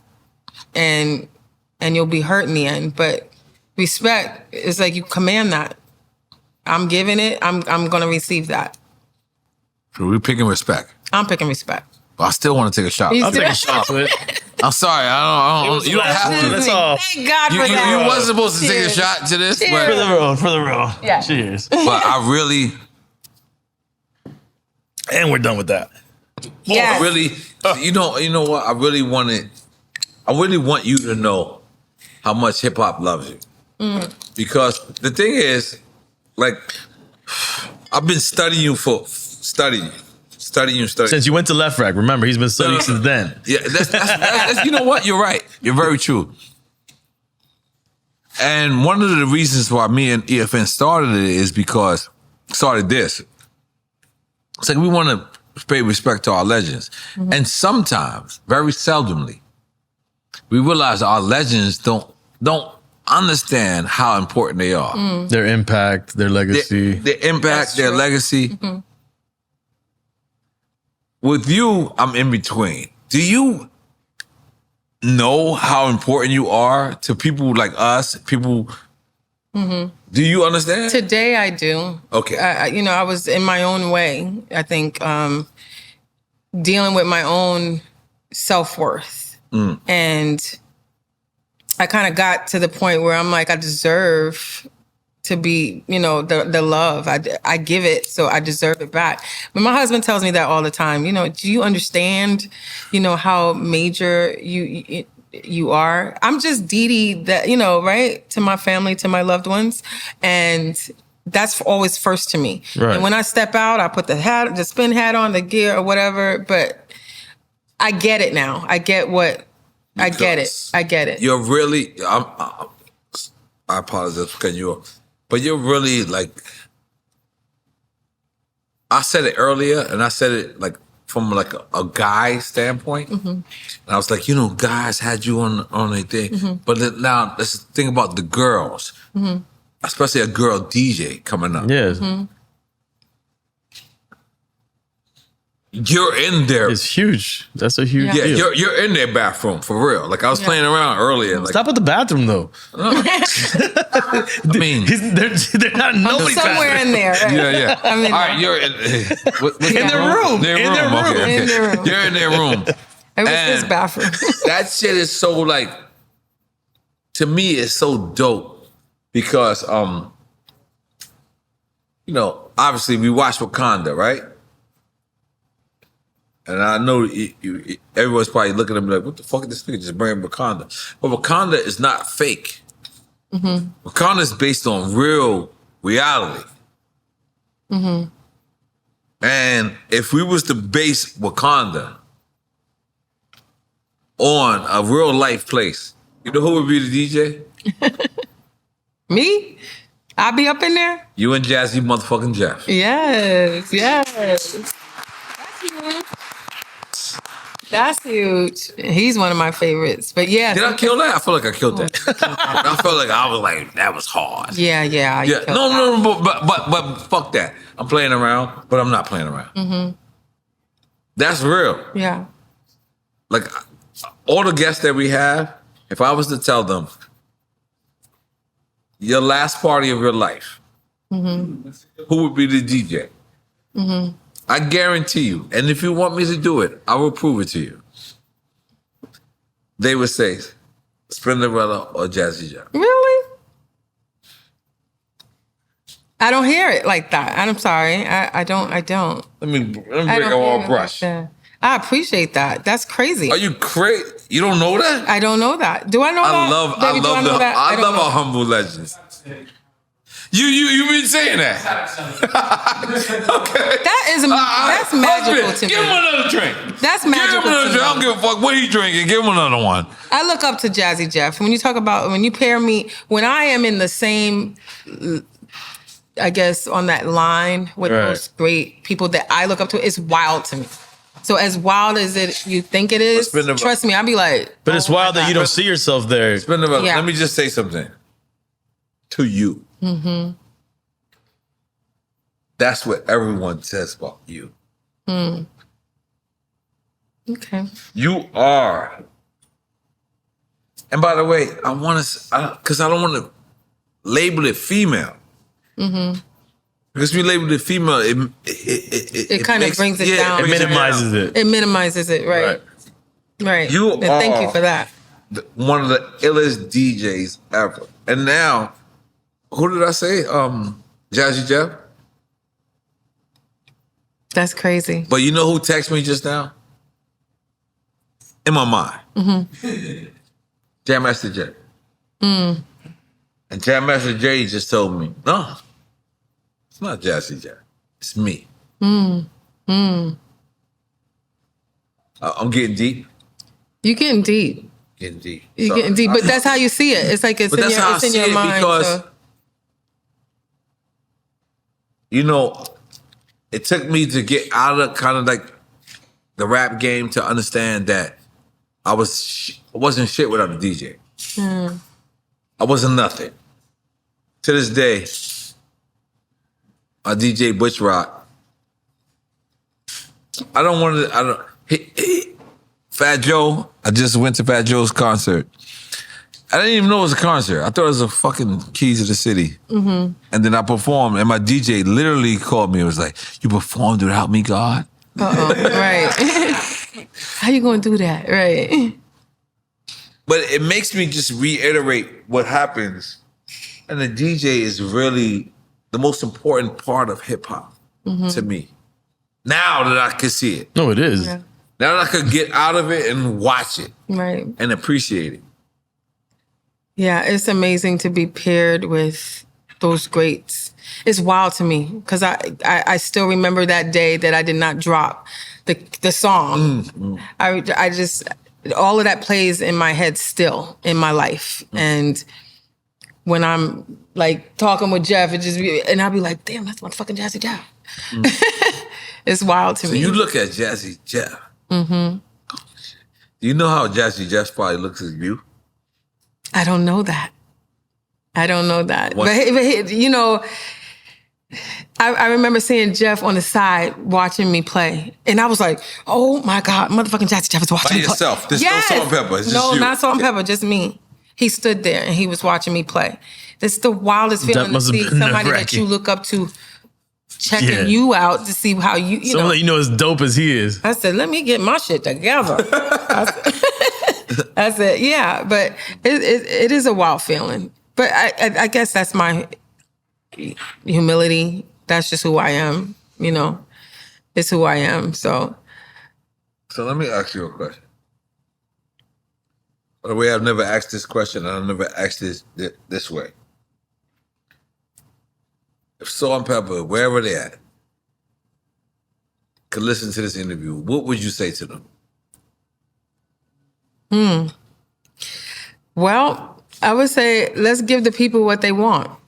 And I also would say, we have work to do internally. And if that door is open, I'm open to that, is to doing the work internally. So I you know, I don't want to abandon our legacy. I just mentally have to do what needs to be done for myself. And there has to be a mutual respect. And that's it. That's all that needs to be said. Oh, I love this. Like, you know, she never, what does Michelle Obama say? They go low. No, Michelle Obama. You're not like. She said, when they go low, we go high, that type of thing. Yeah. That's what I meant. I respect Michelle Obama because they have dogged her to the ground. And she will say what her piece and say what she has to say with strength. So yeah, I'm a part of that side that feels like, let's make it right. And what do you? Because we're at the end of the interview, but what do you think it is to make it right? I said it, mutual respect. When you have respect for somebody, you listen for what their situation is. You understand what their situation. You don't talk, you listen. And it's mutual as both sides have to do that. So it's almost like what's the word? When you redo something, reinvent. Yeah. Reinvent. A reinvention. Mm. And it has to be a reinvention. Because, all right, before we get about it, right? You came to them, you said, yo, this, and this, right? Whatever it was. I don't want to get into particulars because that's y'all business. And you felt like they didn't comply? I feel like they don't see what I'm saying. Okay. And in order for that to happen, you have to have a third party explain. Say that. Like mediator. A mediator. Right. A mediator, therapist, something to that helps to sort what the needs are, because we're not grasping they're not grasping what I'm saying. I'm grasping what they're saying. Right. But they're not grasping what I'm saying. But can I stop? Because 1 second, you said earlier, you was like, you respect Peppa, right? And I searched every interview. And Peppa also addressed you, right? Mm-hmm. She said, Spinderella's not wrong. Like, she's not wrong. Mm-hmm. But she feels like your discrepancy is with the label. Yeah. And not Salt-N-Pepa. Mm-hmm. Herbie's not there anymore. The labels aren't there anymore, but I'm still here. Right. And the business has to be dealt with who's involved at this point. Right. And who's involved? You two and me. There's no Herbie. There's no label. But at this point, the three of us are here. Right. And guess what? I'm not getting what I should get out of it. Or I'm not getting what's, due me. Right. So if I was one of them, I would go, let's get her what she needs. It's not going to come out of my pocket. It's not. But I'm going to get her. Let's get her to what she needs. What I felt happened was they shut down because it was like, you're coming at me. Got defensive, right? It was defensive. And it was like, no, I'm coming at whoever because y'all are Salt-N-Pepa. I need somebody to address what I've done and I haven't gotten paid for. I need somebody to address my contribution not getting handled. And guess what? We did it. In the end, it got handled because I said something. If closed mouths don't get fed. Yeah, don't feed, right. So, I'm not saying they're fully responsible for everything with me. Good. Shit. That's Herbie right there. That's Herbie. I'm saying... He wanted a shot. I'm saying I didn't get what I'm supposed to get out of this. And at the end of the day, y'all need to address it because I'm still here working. I'm still here providing. I'm still here contributing. And then it just got really nasty and ugly. And we don't have to go over that. No, I'm not. Right. I'm not. But at the end of the day, the hearts are open. I just feel like, if the door is going to be open, it has to be a respect for each party involved. So right now, God comes down. God comes to Spinderella and says, yo, I want you to make one last record to save humanity. Who are you calling to be the producer and the artist? Oh, shit. That's a good one. But yeah. But this is your record. Humanity. Yeah, I mean, you don't really got to be cool. I mean, that's big. That's big. You can still, get... Who would I call? Well, I mean, call on my favorites. Yeah. Go on my your favorites. Gosh. Jeff. I like Jeff. I like Pete Rock. I don't know about saving humanity, but I know about the vibe I like to get, you know what I'm saying? So I would have to call on my folks. I don't know. I don't know. MC. That's a good MC wise. MC wise, who you picking? This is me, right? Yes, this is you. This is me. God came to you. It's it. Okay. He in Maui. He haven't had a haircut in 17 years. God? Yeah, God. God's a hippie? God is a foul He's a nigga. hipster. God is a foul He's a nigga. Yeah, he's in Maui. He's just a foul nigga. He says, "Oh, yo, man, Spinderella, save a life." Save a life. He's drinking kombucha. Yeah. That's a hard one, dude. I don't know. I would pick myself, to be honest. I would pick you too. I would pick myself. God damn it. On the vocals? On everything. God damn it. I'm in. I'll pick myself. Say I the pick lyrics. myself. Say the lyrics. I have a lot of friends that I can call on. gotta Though. take a I'll say shot, that. though. Oh shit. Sorry. Oh shit! I ain't really got a shot. Give me a shot. He drank air. No, I drink air. I'm Air Jordan right now. He's so deep. Yes. He's No, so but deep. because you know why? I really want you to understand how important you are to us. Mm-hmm. Like how important you are to everyone in this room. When we knew that we had Spinderella book, everybody became early. Is that so? Yep. That's crazy. Came early. Except your flight was late. No, that's my flight. That wasn't yeah. And by the way, I went in and took a shower. No, but he came straight. He came disheveled. He came disheveled. Yes. Because it's not that I want to give you flowers. It's you deserve your flowers. And Thank you. you're for female DJs. Fuck for female DJs. DJs. For humans. Let me go human over beings. for human beings. For humanity. What you have done and what you have brung to the game Thank will you. never, ever be compromised Yeah. Or erased. or Or erased. erased. Right. As many of y'all know, Drink Champs wants to give flowers while people are here to receive them. Giving flowers and celebrating our legends while they can still smell them. We have partnered with What the Flower to create this movement where everyone can give flowers to the legends in their lives. You can now order a custom flower box for the someone you want to show appreciation to by visiting www.wtflower.com and place your orders now. That's hard as fuck. We love you. Ooh, that was a fight. We want you to know that we love you. We want you to know how much we cherish you Yes. because you're a legacy. Real legacy. Spin, thank you so much, man, for coming to us and letting us give you your flowers because your flowers is well deserved. But by the way, it's deserved. Like you're really like a legend. And thank you for coming to fucking Drink Champs. That's right? crazy. Right? Yeah, man. That's crazy. I can't believe it.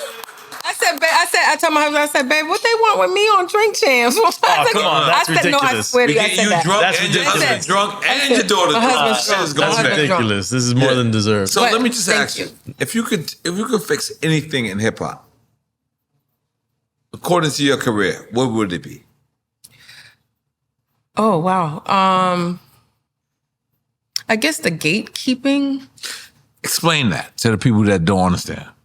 I feel like, there's a hold on what everybody needs to be doing in hip hop. Like, we gotta sound like this or we gotta do it this way. I mean, I like that it's open and people get to choose, but I feel like the powers that be kind of put in our face what it needs to be. Like, it has to be like this. Like, it has to be ratchet or it has to be, gangsta or it has to be conscious or it has to be this. It's like so much to all of us. And that we're open to go into whatever direction we want. But I feel like, mainstream kind of conducts it to be mainstream. Right. And whatever they feel is mainstream. And we know we see right through it. Do you not see it? I see it. I feel like, speaking like Rhapsody, Right. I'm a fan of Rhapsody. I love Rhapsody. But I don't get to see her, as much as I'd like to. Right.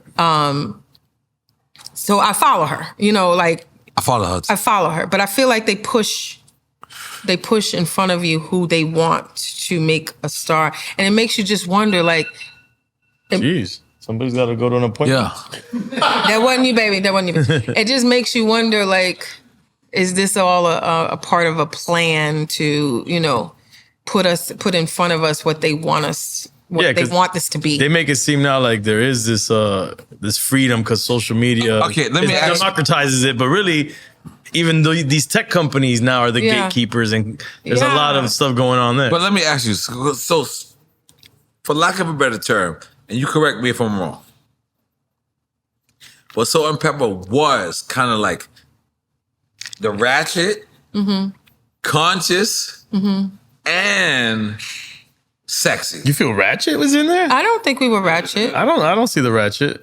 We did a little raunchy. No, it was a little. Well, if you did raunchy, then that's 80s ratchet. Okay. Raunchy's ratchet. We filmed in our bras. You could see our panties. Like, we had on shorts. So It was like, that's 80s that ratchet. wasn't nothing compared to what it is. But for that time, it was would risque have been then. pushing that envelope of that time. Yeah, it was risque. Right. But So it was a when little you- bit of everything. So when all the things you've been through, when you listened, by the way, I told you how I felt earlier. Shut up. But I'm not a female. Yeah, we know this. But when you listen to, knowing you have daughters, and you listen to Right. These records have dances too. because I don't want to. They do that? You know, I'm saying it. That's and how he sees it. He said, like, I'm saying it, but and by the way, I was like, holy shit. Do you feel like, damn, they didn't listen to me, us? Or do you feel like, damn, they keeping our message going? oh, no, I don't feel like they didn't listen to us. I feel like they're in their own space.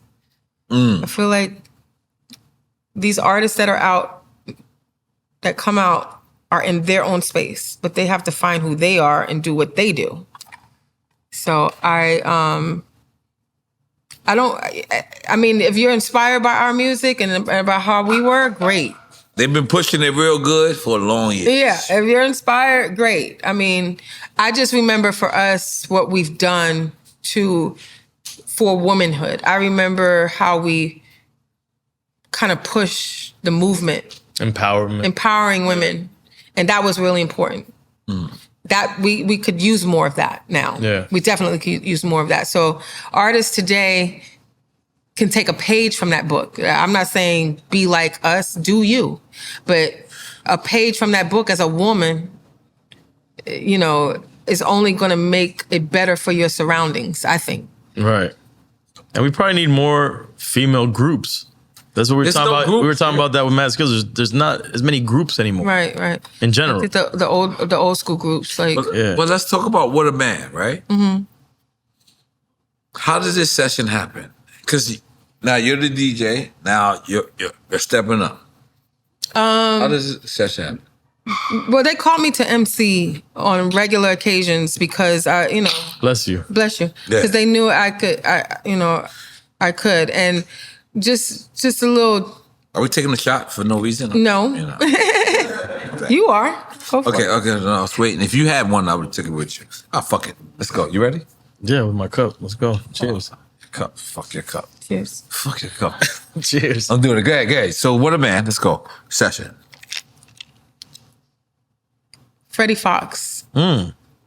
Freddie Fox was the writer. Wait, the same Bumpy Knuckles? Bumpy Freddie Fox? Knuckles. Bumpy Knuckles wrote What a Man? Yes. What? Fuck out of here. That's my friend. I'm calling him. Give him a call. Tonight. Yes. I'm calling him That's right now. ill. And he said, Salt is the person you wanna, Pepper's the person you wanna take home. No, Salt's the person you wanna take home to mama. Spin is the person you wanna marry. And Pepper's the person you wanna fuck. Whoa. Okay, let me move my phone. This is what he said. This is what he said. He said, say that one more time. he had this thing about Salt-N-Pepa. There was his right. And What did he say? he said, Salt is the person Take to your mom. you take home to mama. Spin is the person you want to marry. And ask him. You can ask him yourself. Okay. He won't say it. He won't say it publicly for whatever reason, but you can talk to him. And Peppa's the person you want to fuck. It was just this thing about Salt-N-Pepa. Oh, you calling him? Go ahead. This should If be, I'm calling on WhatsApp, I don't know how this. No, call him on the regular phone. Yeah, Shit. calling on a regular phone. Unavailable. Nigga ain't fucking with me on WhatsApp. Oh, man. Do I got his number? Hold on. let me- Nigga said Facebook. I don't know if that's his. Is this still So his go ahead. number? Go I ahead, just want to please. see if I can find his number. Hold on. Yeah, fake, please. Is this what number you got? You got this? 917. Yep, Yeah. exactly. All right. So why am I calling him? Okay, but because Don't call him on you don't have WhatsApp, to call bro. him. You could just talk to him separately. But that was the gist of the conversation that I had with him. And so when we went into the studio to do it, and he had this idea of how Salt is the one they want to fuck. no. What is it? Take to your mom. take home to mom, Take home to mom. Because Spin to get married. to marry And Peppa. is the one you want to fuck. And not him, but he was like, that's how it seems like the the world sees it. Yes. Right. Am I right? I don't know. From what he said, that's, you'd have to talk with him about it. But it gave us a picture. It gave me a picture of how to vocalize my verse.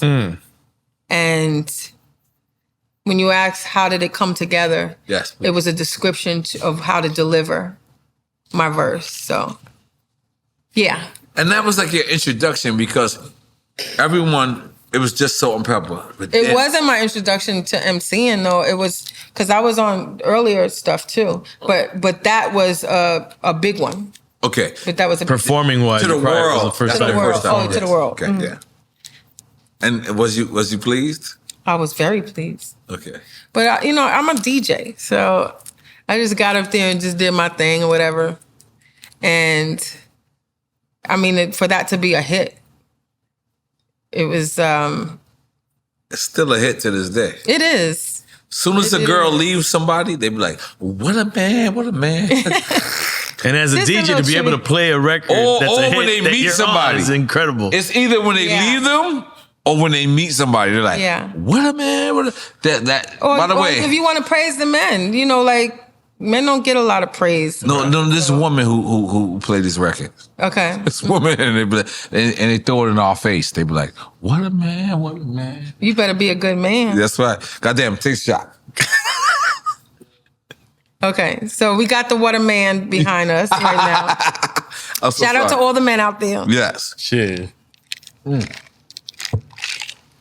Look, I'm like,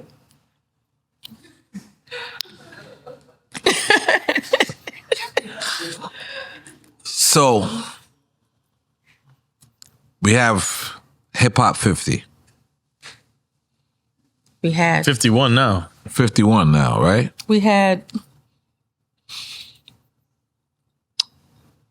Salt-N-Pepa. What is it? 30-year anniversary or 20-year anniversary? Oh no. Gosh. Well, 35. Salt-N-Pepa 86. So 86 would be 40 years for Salt-N-Pepa. And I came in 87. A year after? Yeah, I think they released first in 86, if I'm not mistaken. And I came 87. So we're almost the 40-year mark. Wow. That's incredible.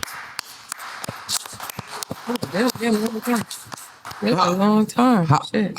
In your opinion, how would this legacy end? Perfect opinion.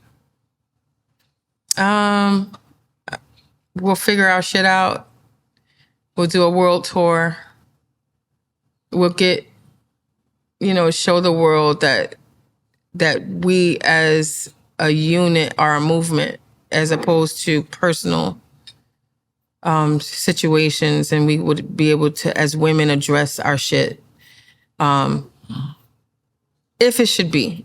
If not, the music will always be there, and the memories will always be there. That stands out for me. I always have that. And I think we all will always have the music, so. If you could take anything back, what would it be? Nothing at all. Fuck, I love that answer. Nothing.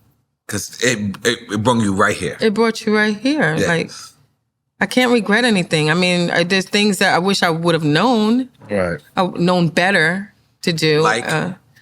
Well, being young and just kind of just going with shit and just following along and just being afraid to speak my mind early on or say things that would rock the situation. I mean, things might have been a little bit different had I done that, you know? But I can't regret anything because it's all... It happened in your time. Like It happened in my time, yeah. Right. That day, when that day came, when I did speak up, it was all like, you imagine something just rushing in. Like, I don't regret anything, no. You don't regret? No. I'm happy where I am.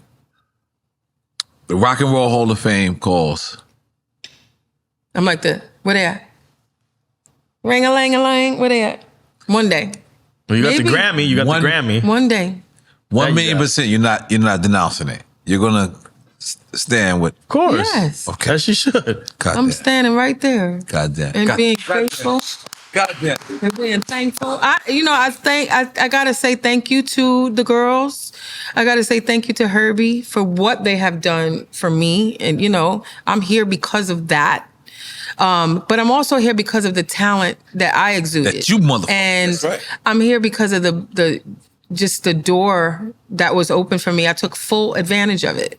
And if I ain't live up to this name, then I ain't do my job. Right. If I didn't live up to Spinderella, like there is no other Spinderella in this world that would have lived up to this job the way I have. No one. No one. No one. No one.